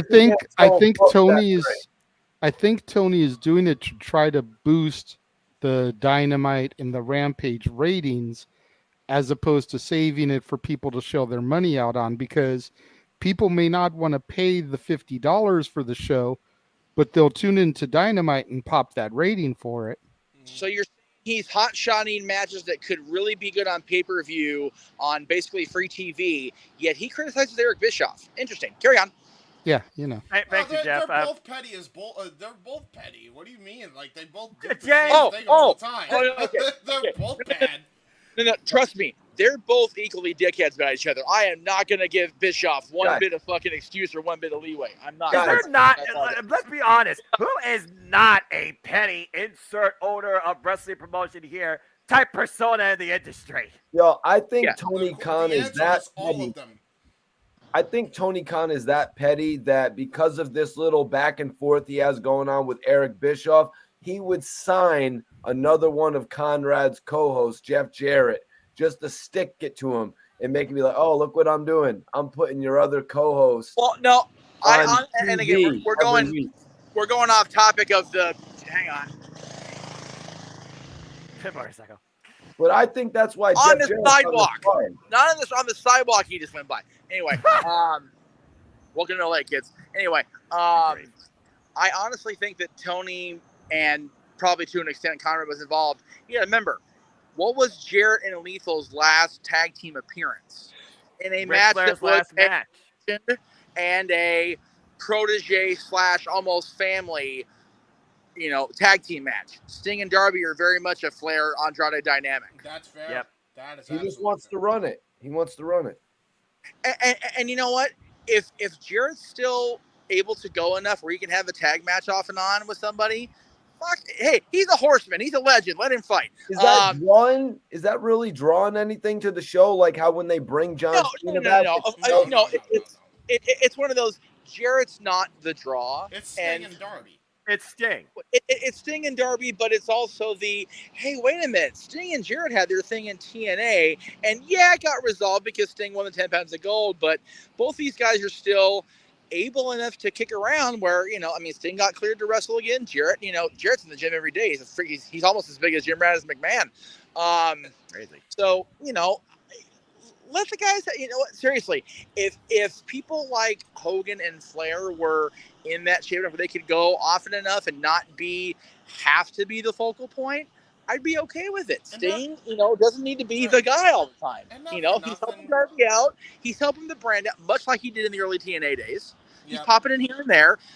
Jarrett's just having fun. Jarrett don't give a fuck no more. So he really doesn't. I've maintained the stance for a minute that Jarrett needs to not even worry about any of the singles divisions. Just run tags, be part of the Lethal stable. Yeah, right. Maybe him and Lethal can make a run with the tag straps. And just kind of be there to help elevate some talent, because taking the tag straps off of somebody like Jeff Jarrett will help boost a team like the Acclaim, Swerving Our Glory, or vice versa to that as well. If they go and contend them and they beat them, could still elevate them. Jarrett, for all that we gave Hunter and Jeff Jarrett both for their reign of terrors in the early 2000s. Both of those guys have proven, without question, 100%, that they can be tremendous boosters of up-and-coming talent and can cultivate those kids to no end. I'm all for Jeff Jarrett being involved. Now, as far as the card that was laid out, I don't know who wrote that prediction sheet down, but they should go to Vegas and just hit a table and walk away with the freaking pile in their hand and go to the cashier and go, "Thank you, come again, appreciate you." Because shit, that was damn near spot on. And while we're on the topic of Full Gear, make sure you tune in. I'm sure it's going to be Tuesdays to NoDQ.com. They usually have their prediction panels there. I'm sure at some point this week, Noah Foster is going to have a simple and predicting for Full Gear. I will indeed. Which I would love to be a part of that, since I may not be able to be part of the actual watch along, since I don't have the $50 to shell out for it. So but I would love to be a part of your simple and predicting panel, sir. Hold on. Whenever you do that. No, you're fine. You're fine. It's one of those. I will likely not if I'm not home to. I agree, Nathan. If I'm not home to help produce or call Full Gear because I'm at Dodger Stadium, if more than one other person besides Noah is not using Noah's account, JJ, there you go. Now, as far as the shows for this week, because No DQ will be going live at 7:00 Eastern with their predictions, we'll probably have Stepboy back at 5:30 Eastern, but I'll be home to do that show, so you're good to go there. So yeah, it's gonna be a busy afternoon. We've got Stepboy Sports Bar at 5:30 Eastern, No DQ predictions Full Gear at 7, NXT. Excuse me, I'm wrong day. I got exhausted but festive. And then we'll be on with Talk Wrestling if I can actually put coherency together, which on Tuesday might be a thing. All right. But yeah, and we'll get more into that when we get to the plugs at the end of the show. But just figured, since we were talking Full Gear, get that little shameless plug out there for. I only did that also in case I'm not going to be there because I'm like the battery's plugged in, but it's still draining. That's how dead this phone is. It's also because you're streaming. Streaming drains battery. That's fair. Yeah, I like seriously. If ever there was a reason for me to regret not being there, even though I'm going to go probably see Elton effing John, this show Saturday is going to make me go, damn! The last 2 years, my favorite of the year has been AEW Full Gear. Let's see if they can make it 3 in a row. I am super fucking excited for this show. Full Gear was fun as hell to do here. It was so fun. And real quick, to Mikey, right? What's up? I do want to put this out there. I think you got to give Jeff Jarrett one credit, all right? If nothing else, finally Jay Lethal's on a fucking pay-per-view card since he's debuted for the show. That's leaps and bounds better than where he's been. JJ, you're gonna have to throw this card up and let me go over my thoughts on this card. Oh boy! All right, just try to run through it quickly because we've been on this topic for a minute, and I would like to try to move on. So go for it. So we got in our first match. We have a match that actually involves a guy who is remember, it's a pitiful way. He's facing his partner in this match. Why do I want to see? I want to see Chris Jericho versus Claudio and Daniel Bryan, not and Sammy Guevara. I don't want that meaningless storyline. What do we got after that? What's our next match? We got Jungle Boy versus Luchasaurus in a steel cage. Oh, that means they can't do shit inside of a steel cage. There's going to be no tables. Wait, you forget. You forget, my friend. They can. Remember Britt Baker, Thunder Rosa? They had it basically sold it. Could do that. Oh yeah, they're trying to sell it. I was thinking about that. But anyways, I don't really have much bad to say about Jungle Boy and Luchasaurus. Let them finish it out. Sting and Darby Allin versus Jay Lethal, as you say, on his pay-per-view. Jay Lethal and Jeff Jarrett. I'm being subjected to Jeff Jarrett on pay-per-view again. I watched this guy put over Razor Ramon and the Heartbreak Kid Shawn Michaels, and now I got to watch him do it all over again. I've already watched him put over people. What do we got next, JJ? Okay, so we got the Elite and the Death Triangle. That's going to be a dope match. We finally got Wardlow with a good opponent, Saraya and Britt, okay? And we get this match, Swerve in Our Glory versus the Acclaimed, a match that we're getting for the third time. They are 1-1. It's the rubber. They're 1-1. Here's the rubber. Why didn't they just finish off the feud with the Ass Boys? Hey Jeff, if you're still watching, I want to see if you can see the intro. Go check out the intro if you can check it out. And the last one I'm going to talk about because the main event is cool is Jamie Hayter and Tony Storm. If they do not put that title on Jamie Hayter, Tony Khan is burning the AEW homegrown talent. Wait, hold on. Wait. What if they're building for her to get the belt? What if there's no other build? I got it. There's no other build, James. There is more. Look what he missed with the Acclaim. He missed it with the Acclaim, James. And then he comes back 2 weeks later and does it. Do not miss it. No, hold on. There's a way they can book themselves out of this if they want to hold it off for longer. Whoa. I don't want to be waiting 3 months for Jamie Hayter. Hang on. If Tony turns heel on her by joining Britt Baker, I think that could be good. That's a hot take, and that is definitely a twist and turn right there. Could happen. No, we're waiting for the heel turn. Maybe he doesn't do it with Thunder Rosa return. I'm not gonna lie, Mikey. I'm torn on this match, brother. I'm like you. Again, I met Jamie Hayter. All right. Oh wait, don't time represent. So I'll have thoughts more on predictions, but again, we'll have to wait and see.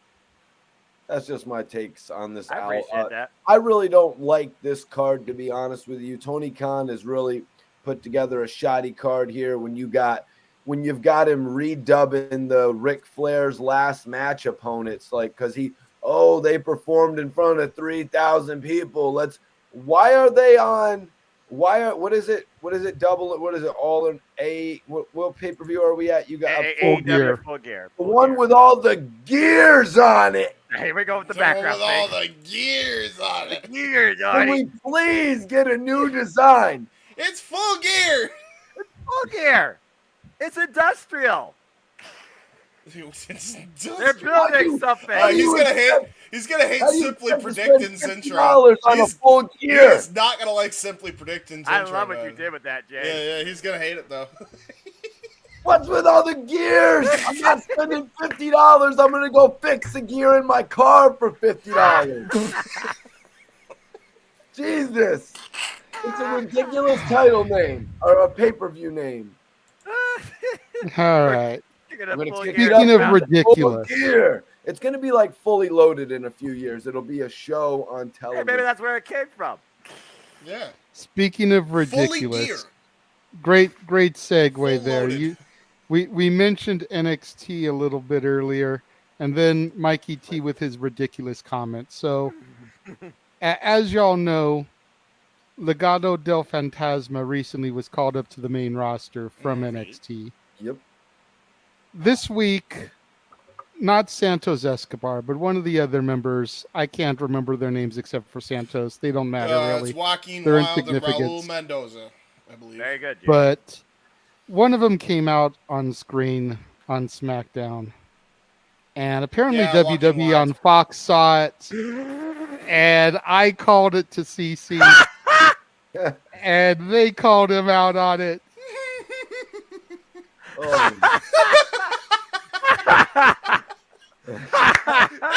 Oh, God. It's Pee Wee Wild. Pee Wee Wild.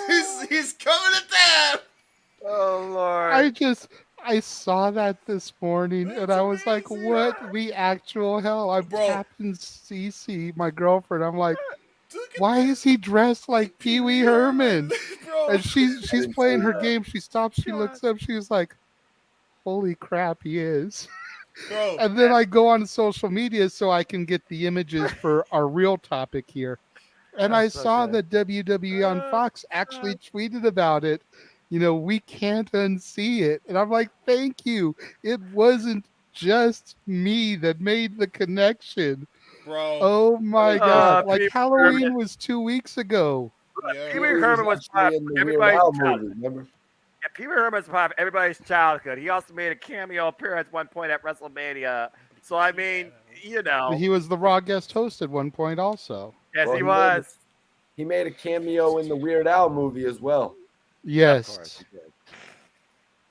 Oh, God, But that's the main topic coming out of So SmackDown. real quick, about that subtopic you just brought up, you gotta look up what Buff Bagwell looks like now.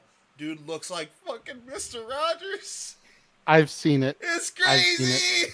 What are you I've seen talking about, man? He doesn't look like still when Jeff interviewed him. Bro, he looks like legit it's like he was Mr. Rogers incarnated. Bro, it's crazy. Buff Bagwell looks like Rogers, bro. Like he got the gray hair. He got like a suit. They got like a dress shirt. I don't even think it was for Halloween. I think that's how he dresses now, and he dresses just like straight up Mr. Rogers. Are you sure that wasn't for Halloween? James? No, this was like way before that. Well, it's good that he can get his shit together, man. Because I agree, but it's just hopefully he gets his shit together because I'm waiting for the day where we get hi there neighbor, welcome to Mr. Bagwell's neighborhood. Next part of the Firefly Funhouse. But anyway, oh, God. All you're missing at this point is someone dressed up as Steve from Blue's Clues. Oh, my childhood coming back to life in 2022. Lord help me. But anyways, started on Joe. Oh, fuck Joe.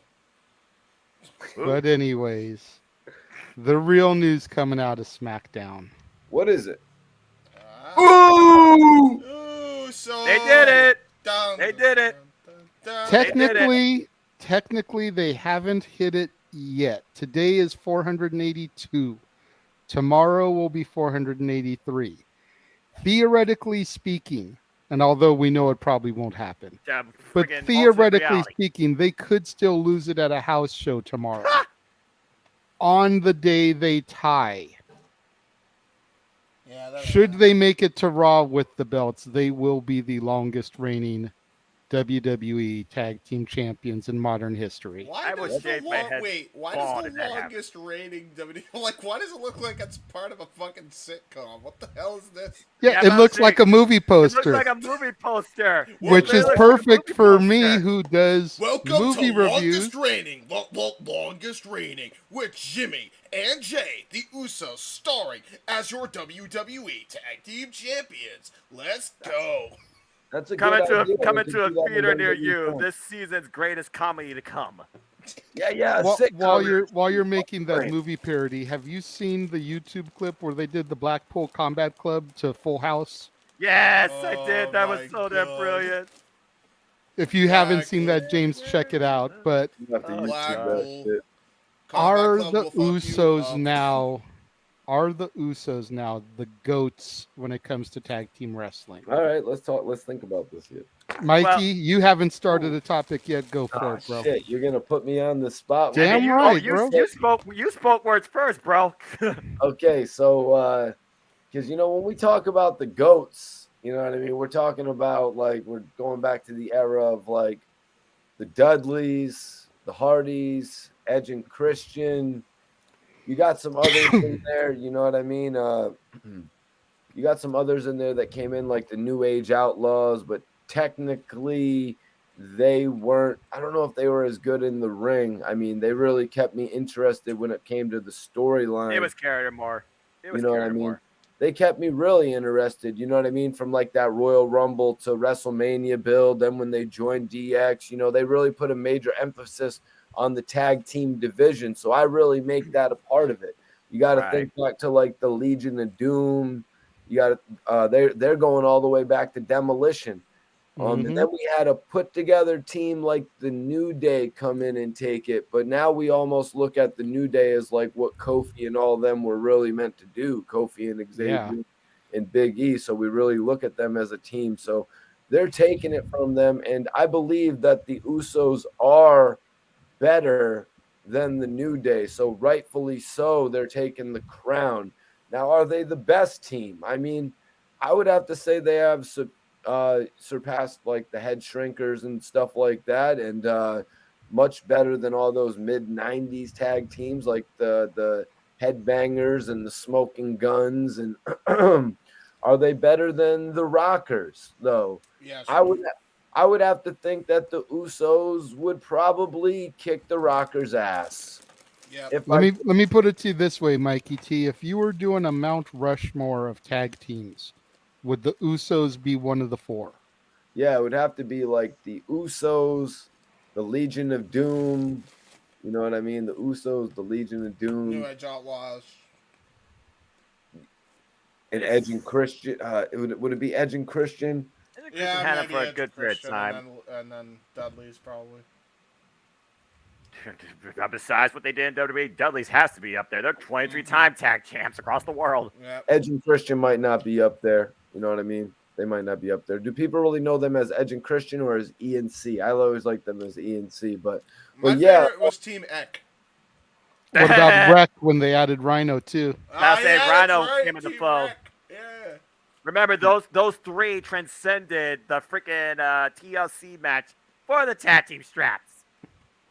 Then I like the Road Brothers. I really love the Road Brothers. Did the Usos ever beat the Rhodes Brothers? Because the Usos were wearing their face paint back then and going. Yeah, the Haku. Yeah, the Haku. They was doing that shit when they first came out. And they was really facing the Los the guys, whoever the Los Matadors. They were facing guys with El Perito. Primo and Epico at the El Dorito WrestleMania. Yeah, they've come up with their new characters. A lot of the tag teams that we speak of couldn't really carry it in the ring. They would never let them open up the show with microphones. And I'm not talking about the New Day. I'm not talking about the New Day. Right. The Usos do it with a different matter of respect that's going to carry over to them being faces. I'm gonna have to put them right there at the top, man. I think they would beat the New Age Outlaws. They might have even beat the New Age Outlaws when they came back, but the New Age Outlaws coming back all those times lessened my real respect for them. You know what I mean? Like, to a certain degree, when they came back and had that tag team title run, I really lost a lot of. Where they beat the Rhodes Brothers, yeah, nobody liked that. Yeah, one. about to say they beat the Rhodes Brothers. That was all political based. Oh, good. Yeah, that was Porter. really horrible. Damn it. Are they better than the Hardy Boys? You really got to look at it and determine what the Hardy Boys really were in the WWE. JJ would be able to speak on that a little bit better than me. Did they That's a different context. It's a much different context because it's not like the Hardy Boys was that wild dude we saw in TNA and then Jeff Hardy and Matt Hardy talking a whole bunch. You know what I mean? At the beginning of their career, they were getting their asses kicked by like Kane and they were jobbing and they were wearing slick italic pants and shit like that. And then they joined up with Gangrel and then they really weren't talking much at all. And then they broke away from Gangrel. They linked up with Terry, who did the talking for him, I believe, in the TNT, the Terry Invitational. And then they had all the TLC matches. And then everybody sort of just looked at each other and shook each other's hands. But a lot of it wasn't really based on them talking. And, you know, that's what I really define on who is the best, how well the Usos have talked and done it in the ring. Talk the talk and walk the walk. Fair point. Yep. Okay. Noah, what are your thoughts on this? Are the Usos the GOATs? Would you put them on your Mount Rushmore? So here's the thing.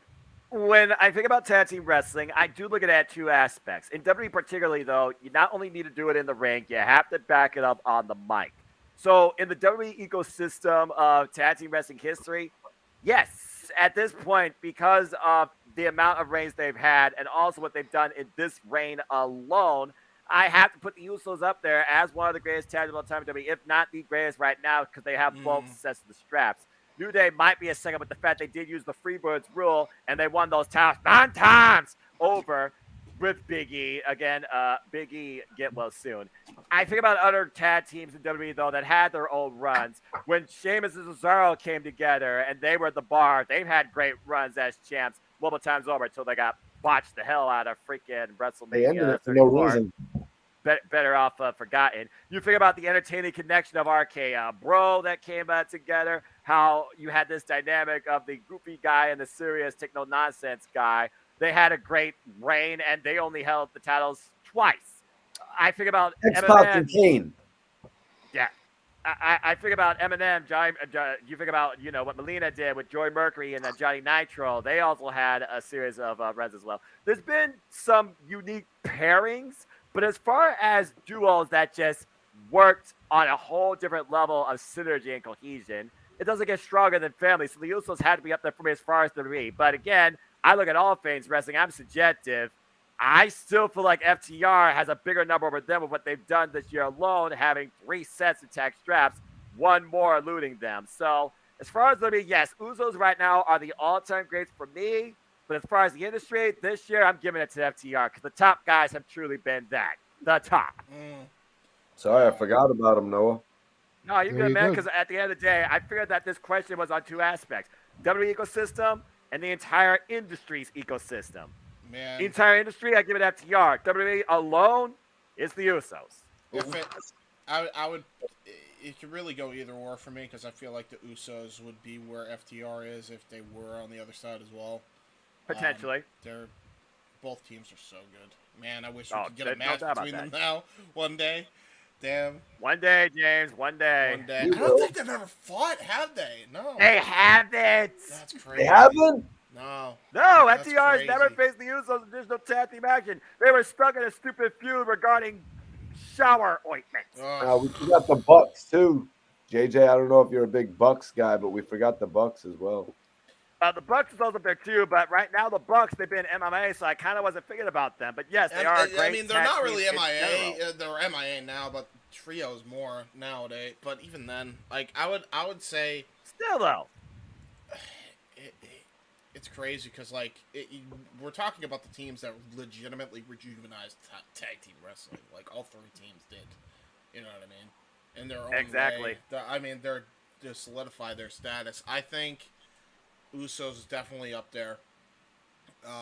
Yeah. I love. And as far as Mount Rushmore, I mean, again, you pointed out two key so ones. I hard. definitely think of the Dudleys. I mean, Christian and Edge, what they did with TLC to put a different showcase and presentation on the tag team straps. And again, look at All Things Wrestling. Briscoes are 12-time Ring of Honor champions. The Morrissey Machine Guns, they are 3-time champions, but they've been involved in Impact for the last 20 years. So, again, it's a very subjective question. But as far as the three goes, yeah, the Usos are the top ones for me. As far as I love, out of all the teams, the best mic talkers to me, which I love the Young Bucks, don't get me wrong, but for me, FTR and Usos got them schooled on the mic.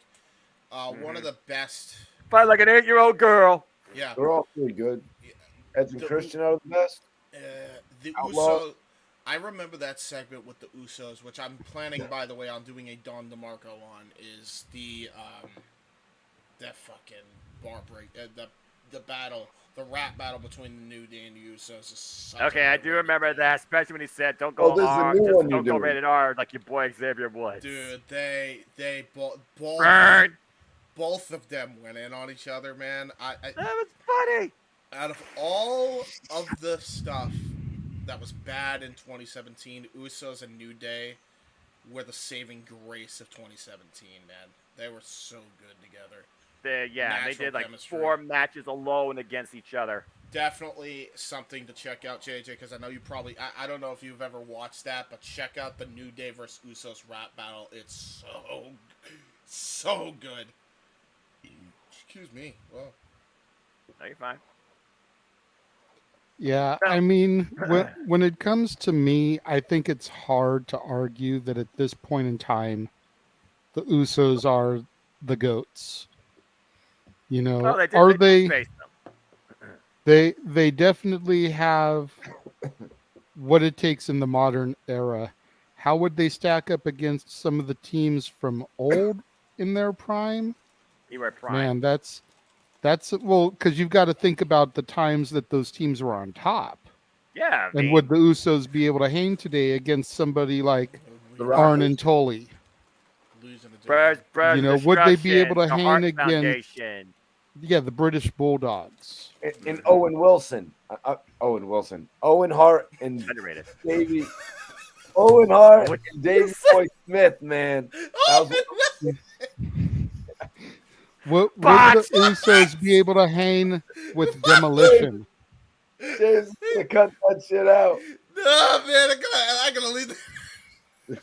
That's a highlight. Owen Wilson. Owen Wilson. Owen Hart. Yes, Owen Hart. I knew what you were talking about, but that was funny. Yeah. Would the Usos be able to hang with Demolition? Ooh. You know, would they be able to hang with the Road Warriors, the Legion of Doom? No. Would the Usos be able to hang with the Dudleys? Yes. Well, as long as they weren't playing for a table, you think so? Yeah, I think they beat them. I bet they could. They beat him. it's a proven fact. They beat him. So. But not during their prime. Again, keyword here is prime. Wait, have the Dudleys ever been out of their prime? Like, let's be real with ourselves here. No. Yeah. Bro, they've been doing the same moves for like the last 15 years. And it but the Dudleys during their last run in WWE weren't the same Dudleys that they were in ECW or when they first made the jump to the WWF. Let me tell you something. That was poor booking. The booking or even trash. Team 3D in TNA. Yeah, about to say. And again, Dudleys, they are known world over. So, I mean, it's hard to argue with their accolades. So, I mean, yeah. Again, it's one of those questions that's extremely subjective. And according to Cage Match, there were some basic Raw matches. The Usos did face the Revival. They went less than 10 minutes. So, clearly, tag team wrestling wasn't the matter. No. That also wasn't Triple H's WWE, where the freaking match against the New Day got 2 commercial breaks. Like, that's that match impressive. Went almost 30 minutes on SmackDown. 30 minutes? Yeah, 2 commercial breaks, you figure. I gotta find this thing in full on YouTube. I only found the YouTube highlight. It was an insane match. It was damn good. Again, folks, I and keep Wade up with Barrett WWE via YouTube clips. I don't have Fox. And Wade Barrett, to his credit, putting over the rivalry, talking about, good champions are made off of good rivalries. And you think of the Von Erichs and the Freebirds. Yes. You think about the Hart Foundation and the Bulldogs. You think geez. about the Hardys, Edge and Christian, and the Dudleys. My dad is not a Dudleys fan. My dad in my comment section says the Dudleys have been out of their prime since they were 12. Damn. And he's comparing the New Day and the Usos rivalry to these great rivalries of the past. And it's like, I haven't been around for a whole lot of their rivalries because I've only gotten back to it in this past year. But and granted, Wade's a company man. He's going to show for the company. But if he's putting them up there with those great rivalries and even going as far as to bring the Von Erichs and the Freebirds into things, man. Yeah, I'm not all too familiar with those guys, though. Like, to be honest with you, I know I've watched a few documentaries, but I'm not really all too familiar with their title runs and stuff like that. But can we put a little bit of respect on X-Pac and Kane? No. No. You know why? Because the humanization of Kane began with that fucking tag team. Suck it! Damn. That's a hot take, but he's not wrong. I almost forgot about NXT The minute Tag Team X-Pac Championships forced Kane to stop talking with his gimmick box, was You the don't need beginning it, man. of the end for Kane. You figure a couple years from that, he's losing his match. But he fought Jericho over a cup of coffee, bro. That was That's ridiculous. Great storytelling. No, that's not. Next, you're going to tell me that Katie Vick was Citizen Kane. Yes. Oh, God. Spill a cup of coffee on me, James. See if I don't want to kick your ass in the middle of the squared circle. Exactly. It's good storytelling. We're gonna build it up now. I spilled coffee on Mikey T. We're gonna fight in the octagon. Now we're gonna make some pay-per-view buys. Set us up on that wrestling league, James. Yeah. Oh, Lord. Yeah. Women's Youth Wrestling. Crazy. Whoever spilled coffee. Tony Khan says, "Hold up, we're getting a little bit carried away here." I think he was on cocaine, but this is me. It would have been a good feud, James. Tony Khan needs But I mean, what he needs to do. When I was younger, because I wasn't young when I started watching wrestling, I was already like 22 years old.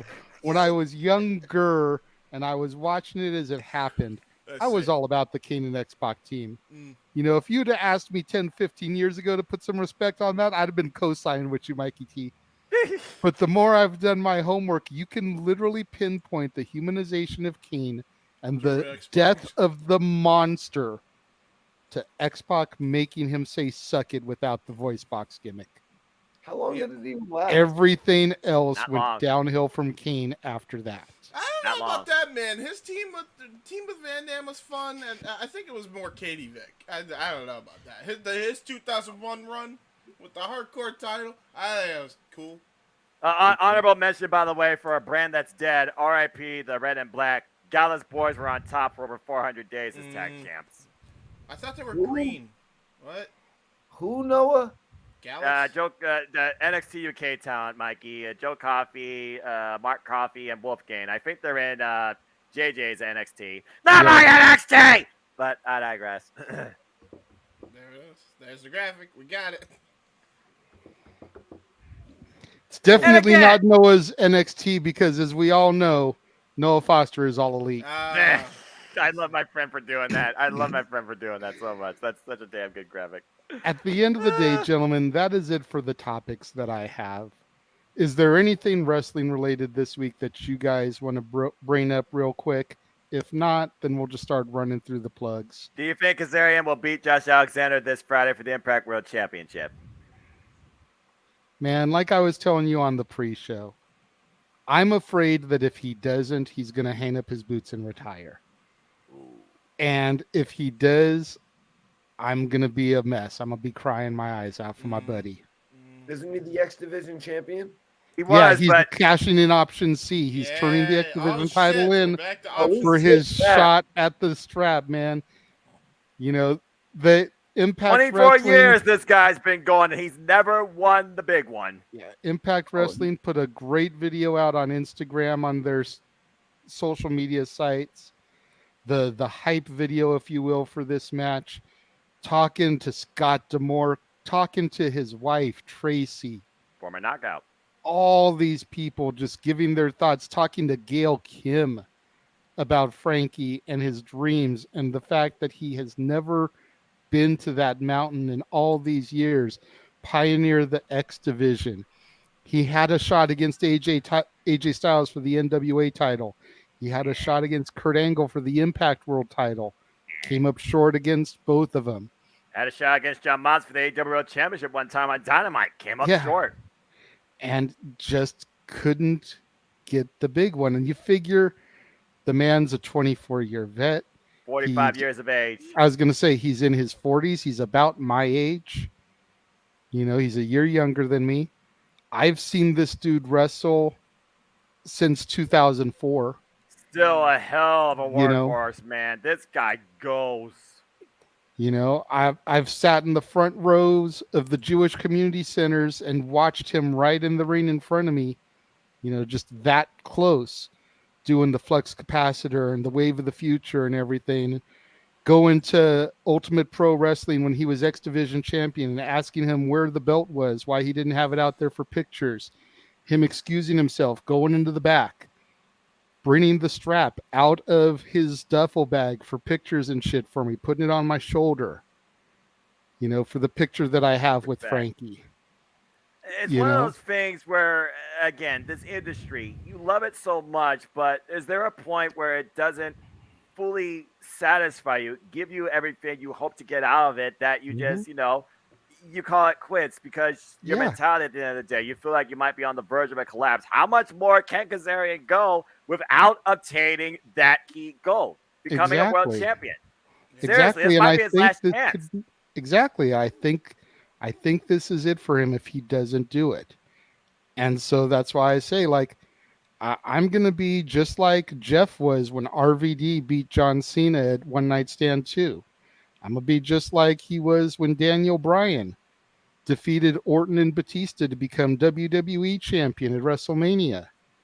You know, this is one of my guys. I have put 18 years into Frankie Kazarian. I'm saying he's the most. So if he does it, man, I'm gonna be a blubbering idiot. Again, underrated. Noah has talked me into paying the $5 on YouTube to actually see the show because I didn't realize it was that cheap on YouTube. It's literally this Friday. Impact Plus represents Overdrive. 8 p.m. Eastern Standard Time on Impact Wrestling's YouTube channel. I want Kaz to win now. I do. Josh, he's gonna win, James. He's got to. I've got nothing against Josh Alexander, but I want to see my boy take this match. Josh Alexander. I don't blame you. You know, and they've got other bomb matches on the card too. You've got Black Taurus versus Trey Miguel for the vacant Impact X Division Championship. Let's forget Goats. Let's represent. Come on, Trey. You've got Heath and Rhino defending the Impact Tag titles against the major players, Brian Myers and Matt Cardona. That's lit. Yep, you've got Heath the and Death Rhino. Dolls, Jessica, Taya Valkyrie, and or Rosemary versus Savannah Evans and Tasha Steele. For the Knockouts Tag Team Championships. You've got Bully Ray versus Moose. One represents death. That's to get. Well, Rosemary, she is either or. She's not of this realm. She'll tell you that. Rosemary's also smoking. So you've got Bully Ray versus Moose in a tables match. Lord, someone's gonna eat wood. And then you've got Mickie James versus Taylor Wilde in a career-threatening match. If Mickie James loses, her career is over. Correct. So rodeo. you've got a good stacked card. You've got 4 title matches. You've got a table match, and you got a career-threatening match. And it may not just be Mickey's career that is on the line, because like I said, if Frankie doesn't get it done, he may just say that his time is over and hang it up too. He didn't give like, if I lose, he says I have to win. So again, it's literally do or die at this point for the Full Metal Rebel. I'm surprised we're not. That title to AEW and face Jericho maybe versus the ROH champion, and that could be the next thing that Tony does to make the ROH title look good. What's Kazarion's history with ROH? Was he a champion over there as well? I don't believe he was. He might have been a tag champ with Christopher but Daniels. I don't fully remember. Let me take a look here. I'm confused why we're not covering this event. When is this? It's This Friday Friday. night this week during SmackDown. Oh, that's why. Yeah, SmackDown, Rampage, and this. Yeah, he's a 3-time tag champion, twice with Daniels, once with Sky, and he is a 6-man tag team champion Ring of Honor. with Daniels and Sky. SCU. And he won the Ring of Honor Rumble in 2017. But again, never the World Championship. Nope. Never. The only place where I know that he was the champion is Pro Wrestling Guerrilla, but at the time that he was the PWG champion, it wasn't a world title yet. It wasn't until Joey Ryan won the belt and took it and defended it overseas in Germany that it became a world championship. And that was after the Frankie Kazarian era. Good Lord Almighty. Crazy. No, again, this week is fully loaded with professional wrestling, especially Friday night when you consider there's 3 shows. I was about to say, no. Do you want to do Impact as a watch party? Sure, why not? I'm down because that sounds like a fucking banging card. I mean, I'll run the booth from here. You guys can call it. I could also I could fucking do it. I'm cool with that. Anytime I could call professional wrestling, damn it. You know I'm all in. Let's fucking go. All right, you guys heard it here. That main event. Jeff Meacham Network Multiverse of Media will proudly present Impact Overdrive on Friday, 5 o'clock Pacific, 8 o'clock Eastern. We'll go live for the pre-show starting at, do you want to do 4 or 4:30, 7:30? You guys make the call. Probably 7 will be best to talk about because knowing Impact Wrestling like I do, these Impact Plus specials will probably have at least 1 match heading into a countdown. Absolutely. There you go. So we'll go live at 4 Pacific, 7 Eastern on the Jeff Meacham Multiverse of Media. What's up, Mikey T? I see his hand, James. Don't be so eager to call on Mikey. I'm just pointing. And step over me when I try to talk just to get Mikey's shit in. I got you. Hey, I'm just pointing. I'm a part pointer. You know, I'm like the golden Go ahead, retriever. Mikey. I'm looking over there as James is pointing. I'm like looking at where he's pointing. I'm like, where's he pointing? Oh yeah. He's pointing at your death row posters. Yeah. No, I'm like he's pointing. He's like the person in Paranormal Activity. He's like, oh man. I see dead people. yeah, exactly. But no, guys, we're not getting out of here without talking about NXT. Oh no. Uh-oh. What do you want to bring up, Mikey, What you got? about What you got? not Noah's NXT? Damn it! Damn it! But we digress by the shirt. You know, JJ and myself are pretty much the only NXT supporters in the No DQ family and shit like that. But I just want to speak on Deadline a little bit. You know, it looks like they're having Braun Breaker go up against Von Wagner. And they're also building up towards the main match of, it looks like the main event of Deadline is more than likely going to be Braun Breaker versus Apollo Crews. I think a bigger match would have been to do Braun Breaker versus Austin Theory had Austin Theory cashed in and then had the rematch at Deadline. But I think they're building towards Apollo Crews, Braun Breaker. Is that a fitting main event for Deadline? I mean, these guys, they're going to put on an athletic competition, though, James, but it's kind of got like December to Dismember written all over it. If that's going to be That's a dark note. That's a dark note. I don't know if it's going to be that bad, but, you know. As long as they don't have an extreme elimination chamber, we're good. Hey, listen, that's true. I thought that could have been cool. They just fucked it up. All right. They I guess They NXT could do it. Yeah, Braun Breaker, Von Wagner, Apollo Crews, Cameron Grimes, Carmelo Hayes, and Joe Gacy. Ugh. Oh, I guess the better match would be they need to pull the trigger on Carmelo Hayes versus Braun Breaker, especially. Yeah, he should be challenging for the world championship at this point. If he's not going after the North American title, he should be challenging for the freaking world title, man. Well, we still have about a month to build it, so it definitely could be coming WrestleMania, around the Noah. bend. That's WrestleMania, I think. And they build it out that far. Who is? So I have an idea, by the way, about this. This is just Go kind for of it. like creative idea about what the solution for the whole deadline versus final battle thing. So, Are they the same night? Yeah, apparently. Yeah. Yeah. That's going to be a problem here. How long can anybody? Can we actually do final battle or on Jeff Meacham Network? Or is that not able to happen because of just time zone? Yeah, I believe it's happening. Oh, Okay, yeah, so we are doing it. All right.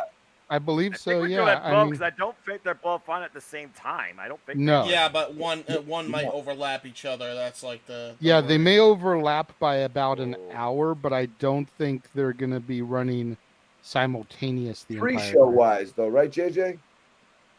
Pre-show No. overlap. No, because the pre-show for NXT starts at 6, maybe. Yeah, that's actually a good point right there. If the Ring of Honor pre-show overlaps the last the hour of a deadline, then we're pretty much safe. That's fair. Yeah. Okay. I was just double checking. Let me see. I was gonna say if they were gonna overlap and fight each other, then I could have done. Look, one, I'm and then crazy. I you guys called coulda 4 done shows on WrestleMania deadline. weekend, 3 of them on Friday night at the same time. Don't think I won't handle both of these. Oddly, I want to see both of these shows. Yeah, I mean, but they're kind of giving away their main event. They're giving away their main event at Full Gear with that. We do an open mic. Okay, then, right okay. Spoiler alert, So, man. final battle starts at 1 Pacific, 4 Eastern, Okay.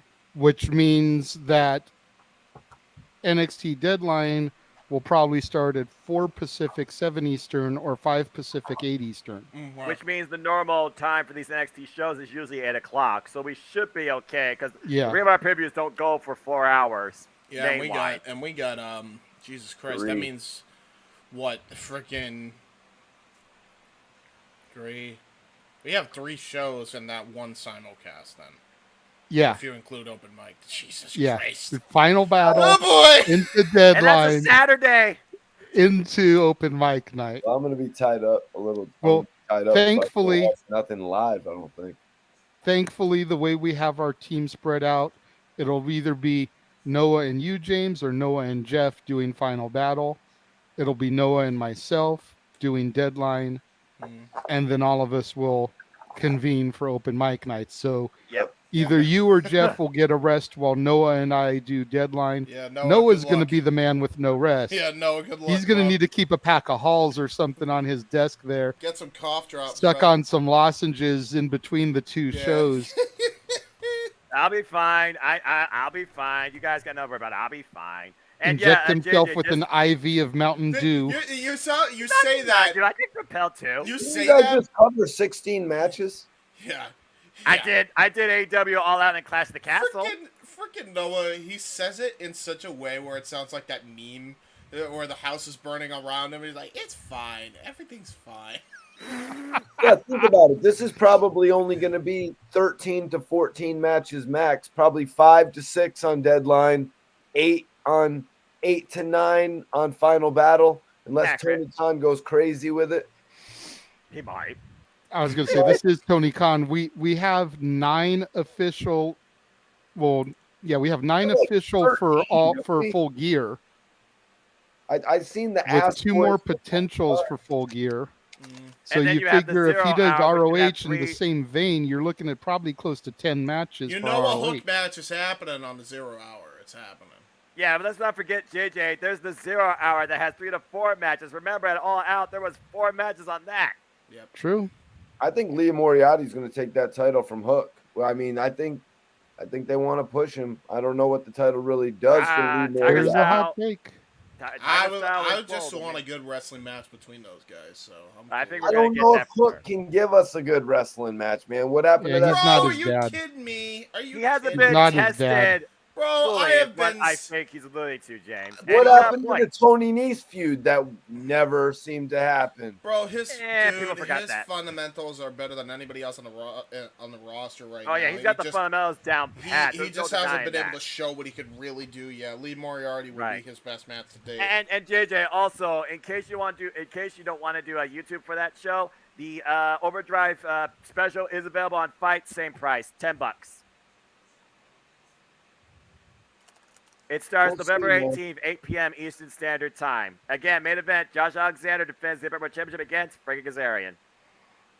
Well, if it's 5 on YouTube and 10 on Fight, then I'll pay the 5 on YouTube. Yeah, I think it's 5 on YouTube. You have to double check. Go to Impact Wrestling's YouTube channel. Go to membership and check the rates. Sounds good. Well, if there's nothing else to discuss, then let's go ahead and start doing our plugs. Get out of here. Try to get out of here before 11 o'clock. Fair enough. Mikey T, go for it, bro. I want everybody to check out my YouTube page, Report Card Radio. Go subscribe right now. We're just on the way to 100,000 YouTube subscribers. That's my goal in the next, however long it takes. You know what I'm saying? Have you guys checked out the new Chucky series? Anybody been checking out the new Chucky series whatsoever? I haven't watched this season yet because I've been so busy doing other stuff, but I did watch the first season. Oh, you're going to have a good binge then because they're about 6 episodes in. Man. Yeah, I figure I'll probably wait till the season's over and then just go back and run it back. Yeah, so much that you'll see in that from Glenn from Seed of Chucky makes an appearance and shit like that. Very interesting stuff, man. I appreciate y'all for letting me tap in. James, my guy. Hopefully we can get some of that work in. James, for sure. James has some thoughts of me doing a Rob Van Dam. Was I not supposed to? James, I don't want to. You could say the Rob Van Dam may or may not be showing up. Question mark in our show. Yeah, subject cards subject to change. You know what I'm saying? I do. But Noah, man, I always appreciate you, man. I think you got a future in AEW Dark, and then you know what I mean? I could just see you. I could see you and the Big Show working together. I could see. I'd love to work with Ian Riccaboni or Excalibur. That sounds like a lot of fun. Noah, let's not get too far ahead of ourselves. Excalibur is on the A show, my friend. You're gonna have to work your way up. He and Taz got Dark down. I wouldn't mind doing Elevation. I'm gonna have to talk to an agent or something for you. I am Mikey T, the movie star. I'm gonna have to get Noah that AEW call. And JJ, bro, I checked out your review this week of The Net. I know you've been getting a lot of critical acclaim on this, doing the Net review. But I was listening to it. I really still couldn't figure out what was Sandra Bullock's role in this film, man. I hear everything about what's going on with the guy. He gets the fake message on his computer. All these people, they go up in a plane or some shit like that. Where did Sandra Bullock play into this film? She was the main character. Her identity was stolen over the internet. And it's crazy to think about. This was 1995, and her identity is being stolen. So one of the things I'm talking about. What was she freaking out about? That's what I'm saying is that's what I was talking about on the episode is could you imagine how much worse off her character would have been if that had happened today? It's like, holy hell, with everything that goes on social media and hacking and credit card fraud and everything. Cryptocurrency, held hostage. There's like 4 levels now to a freaking ransomware attack that you have to try and go through to survive. So what did that have to do with people like offing themselves and shit? Like at the beginning of the movie, I remember you were talking about because the hackers had gotten to him and falsified his HIV test. So what did that have to do with Sandra Bullock? You have to pay attention the whole movie, Mikey. I think they're all fucking. That's why. What, James? But I do appreciate that's what they framed it as, that he was fucking Sandra Bullock. But I do appreciate the fact that you've been tuning in, giving my shows some viewership hours. We're all clueless. Yeah, I still got to check out the Haddonfield, what was it called? The Haddonfield Project? What was The Haddonfield Nightmare. The Haddonfield Nightmare, but I read something that they're talking about making a sequel, and this is The Last Nightmare, or something like that. Yeah, and this is where it's like interesting because that John Tate character, he's actually the Josh Hartnett character from H2O, and a lot of people wonder like where did he go from there. So if you don't actually want to watch the movie, you can go to JJ's channel and check that out, which I still got to do, JJ, but it's kind of like screwed up because now I'm kind of figuring that John Tate is going to live through to this sequel that they're budgeting to get together right now. But also in my mind, I'm thinking they might do the Laurie Strode thing from Halloween Resurrection and just kill him off at the beginning. We'll see what they do. It's worth checking out. I'm going to check out your review. That's Thank what you. I'm going to do because you're going to tell me everything. Watching one of JJ's reviews is actually just like watching the No DQ review of Raw or SmackDown. Like, you know what I'm saying? If you ever just need to know what the hell the movie's about, you can just run over to JJ's channel as long as he covered it. But he's got like He's got comments asking people to cover certain movies. He's got like 600-700 reviews, JJ, or am I mistaken? Are you up to like 400 episodes, 500 Yeah. episodes? I'm officially up to 463 went up today for Black Adam. Wow. Yeah, the Black Adam one. I'm thinking about checking that out this week. You know what I mean? I let a couple weeks go by, because I figured the only reason I let some weeks go by is because I figured it would actually still be in theaters for 4 or 5 weeks. Yeah. Yeah. Unfortunately, I'm probably going to have to cancel this coming week's new release Saturday because of how everything got kind of jostled for me. Last week it was supposed to be Black Adam. JJ, you're not going to do the new holiday Lindsay Lohan? Oh, no. That's December. That's December, bro. That's booked, but that's December. Okay. But no, last week it was supposed to be Black Adam, but I wasn't able to get to the theaters in time to see it. So I did the Weird Al movie, which was supposed to be the third Saturday in November. So this week ended up being Black Adam, which means that the one that was supposed to be this week, which is Till, the story of Emmett Till, was going to get pushed to next week, but now Till is leaving theaters. Yeah. So I may or may not be able to find a theater near me that has it, so I may have to try to come up with something else to fill that gap before I get to Black Panther, Wakanda Forever to wrap up the month. But that Christmas Lindsay Lohan movie, man, since you're so interested in it, that is on deck for December because every movie in December, whether it's during the week or a new release Saturday, is going to be a Christmas movie. God damn it. Except for New Year's Eve, I'm reviewing on New Year's Eve. No wonder it's November. No wonder my girl wasn't so hyped about that. I totally let that slip. I was a month early on that one.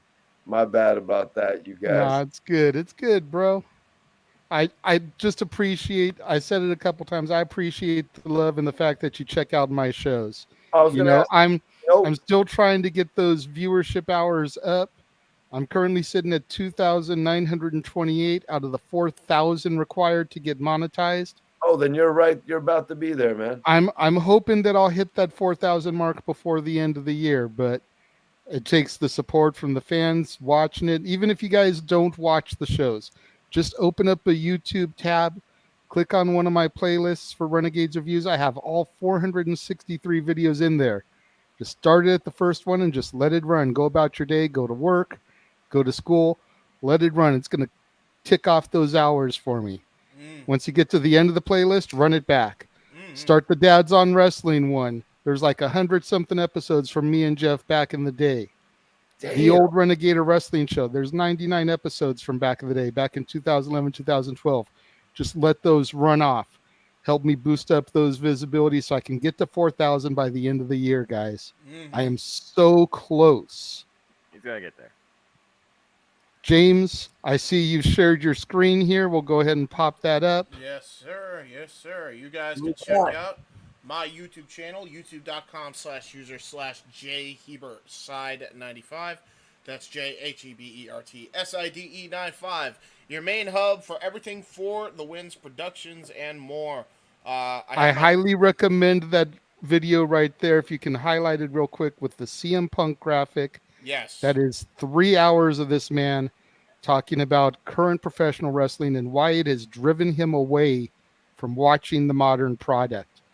Devote your time, sit through the 3 hours and listen to this man speak passionately about what has taken the passion for professional wrestling away from him. Mm-hmm. And yes, a lot of it had to do with the All Out Media Scrum.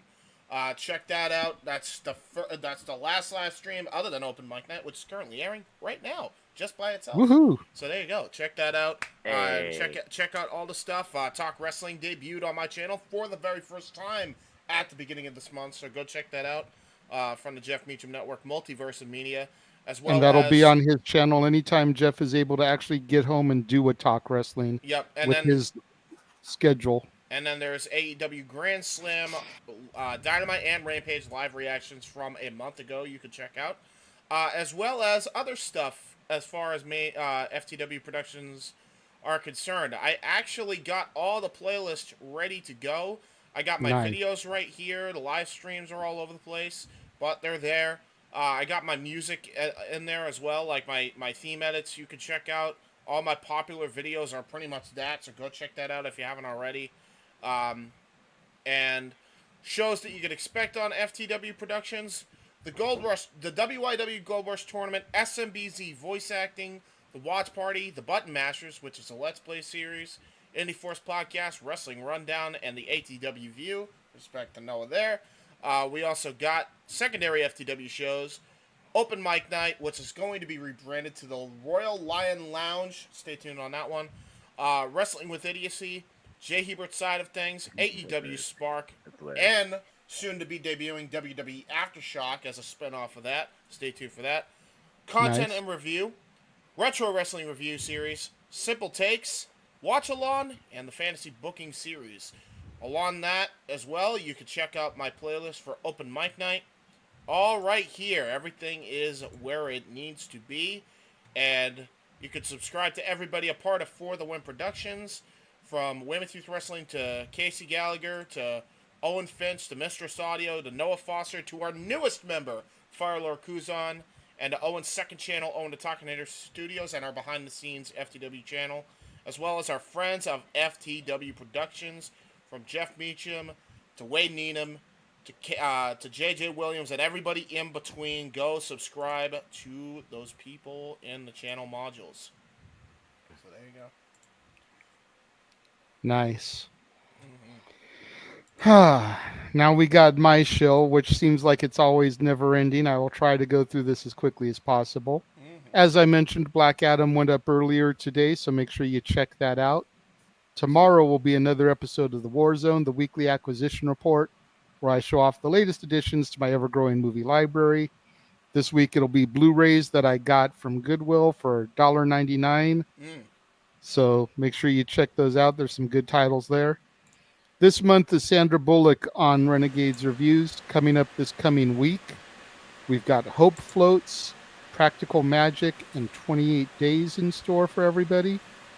I want to remind everyone to go back to both my channel and the Jeff Meacham Network.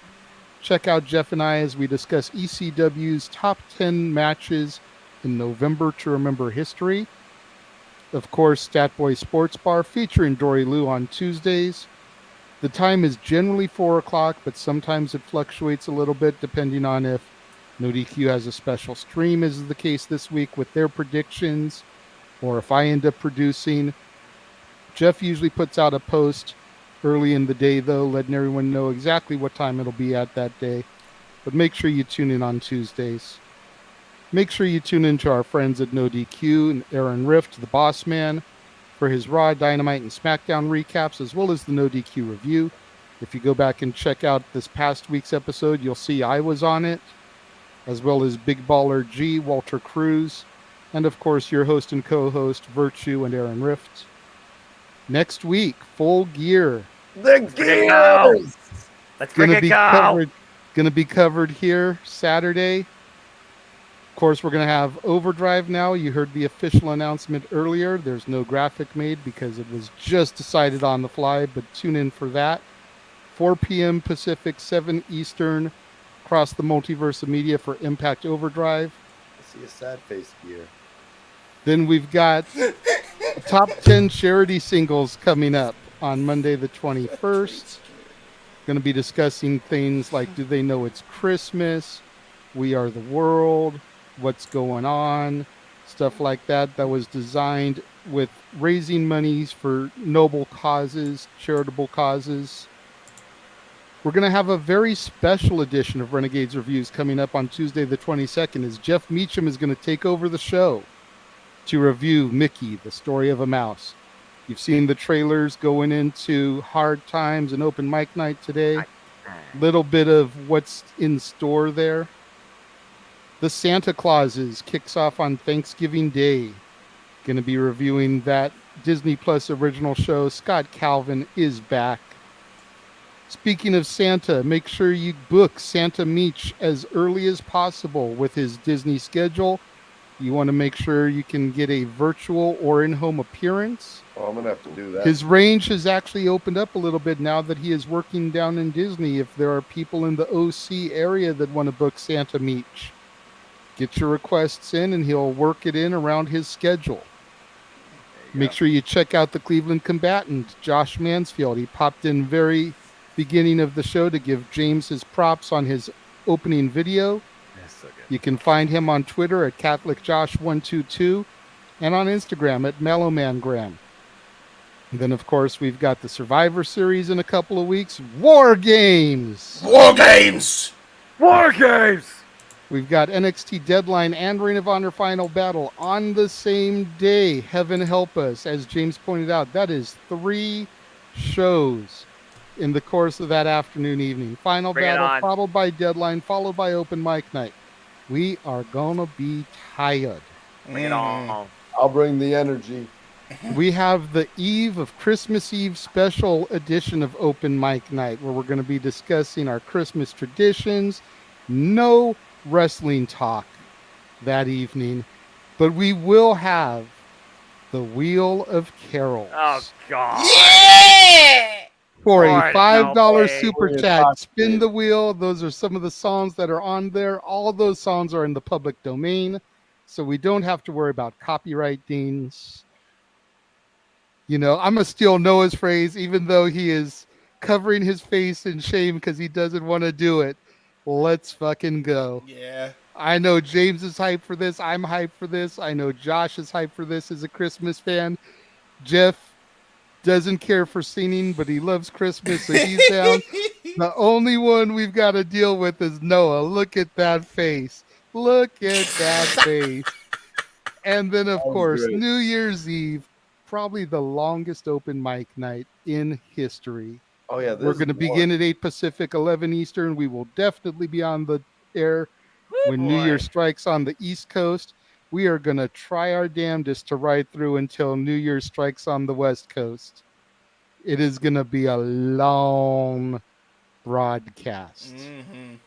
Before I turn it over to Noah, let me just remind everybody, because that time is almost here, enjoy it while you can, because she is defrosting. Oh, no. Some stores have already started playing Christmas music, so you may be hearing her already, but I've escaped it.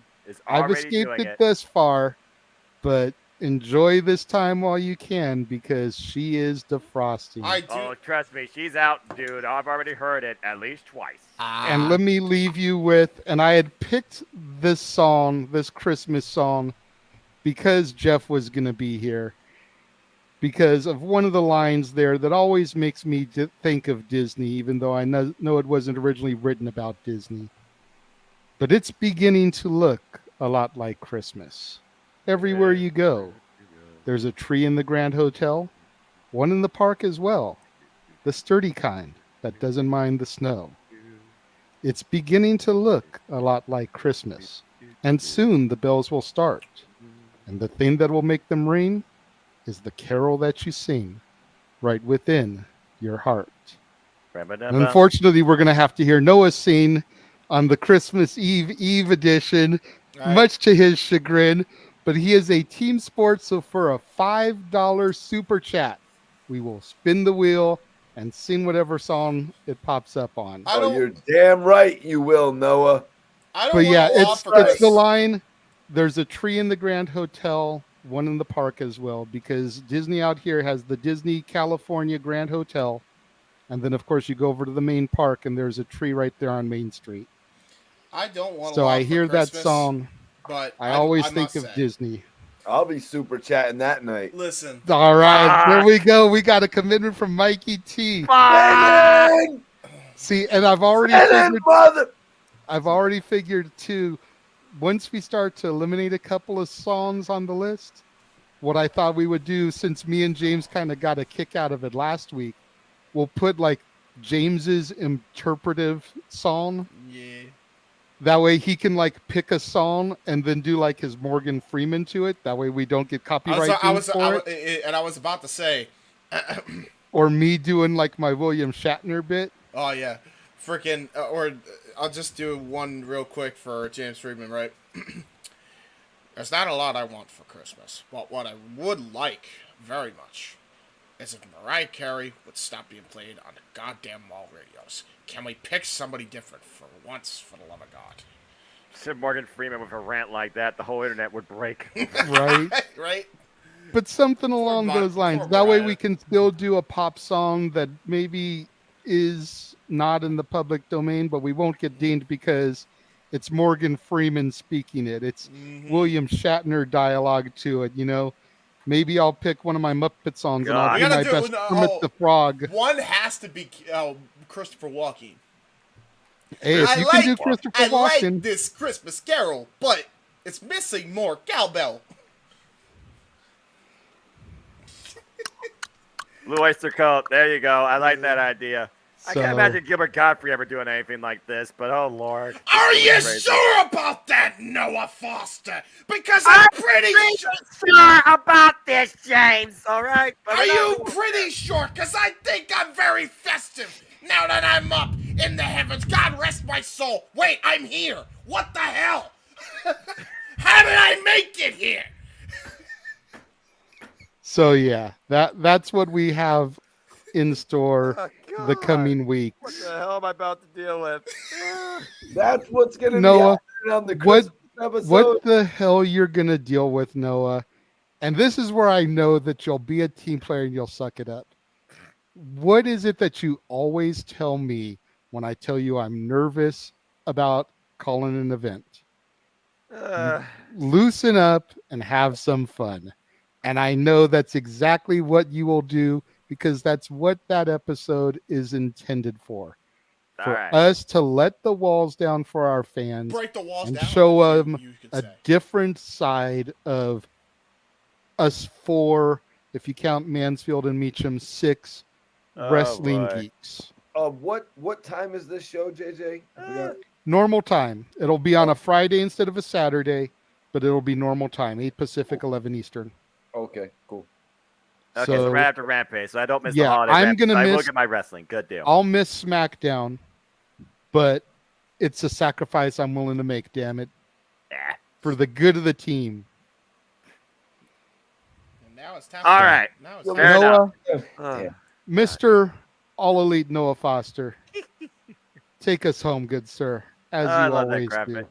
I love that graphic. I love doing this every time more than the last. If people want to know more about me, know this. For I am just a simple man and a lifelong fan of professional wrestling. Damn it! But I digress. Find me on Instagram, Twitter, and YouTube, and in Foster1916 for all things wrestling. Shout out, of course, to my entire AGW family on Twitter. Of course, James Hebert's a part of that. Shout out to Eric Brown, Anthony, Megan Chiba, Cindy. The list goes on and on. I would say the whole family, but this list probably be longer than the Chris Jericho list of arm bars. It's gonna be a busy week for me and my simple brand, as James politely renamed. I will be doing a video pretty much each night, not necessarily on my channel. It starts with all elite recap reviews for both AEW Diamond and AEW Rampage. Of course, will be a part of the No DQ predictions panel for Full Gear. There will be also Galaxy predictions panels for both AEW Full Gear and Impact Wrestling Overdrive, which I will say now is the final event of this year's Impact Predictions League. So good luck to everybody, whether you've been in it or not. Because next month, they're doing a throwback show. So this is the last current one for the year. Also, stay tuned, of course. I will be back here. League? Yeah. I run leagues for Impact, AEW, Ring of Honor, and WWE. Damn, I gotta get in tune. Like I said, follow me on F19. That's where I always put the forums. Or, private message me. But also, I'll also be involved in another wrestling trivia challenge on Chris Cass's Twitch channel some point in the upcoming week as well. And besides that, of course, be back here, bringing you all the play-by-play coverage, live commentary, reactions galore, of course, for AEW Full Gear in full, and the Open Mic Night to follow too. But as always, I'd like to conclude, there are no winners, no losers, no betters. They're just fans with opinions for this passion we all share. At the end of the day, folks, support one another, respect each other, protect your mentality too, and treasure your families. And just enjoy life and enjoy professional wrestling. It's as simple as that. Couldn't say it any better myself, Noah. As I always say, that's why I let you bring it home, man. You always do it so eloquently. Want to thank everybody that is still with us. There's 3 viewers in the room right now, but we've had up to 15 tonight at a time throughout the course of all the stuff we've been doing, Noah. So thank you to everybody that's been tuning in over the course of the evening. We're at almost 8 hours in this broadcast, so good on them if there's still 3 hanging in there.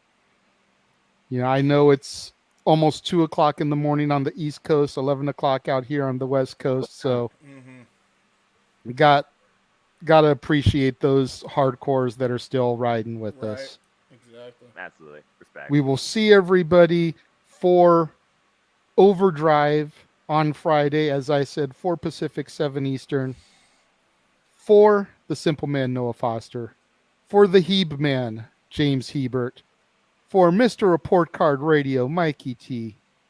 For Jeff Meacham, the man whose name is on the marquee, and for Josh Mansfield, the Cleveland combatant who popped in here earlier, I am the Renegade JJ Williams.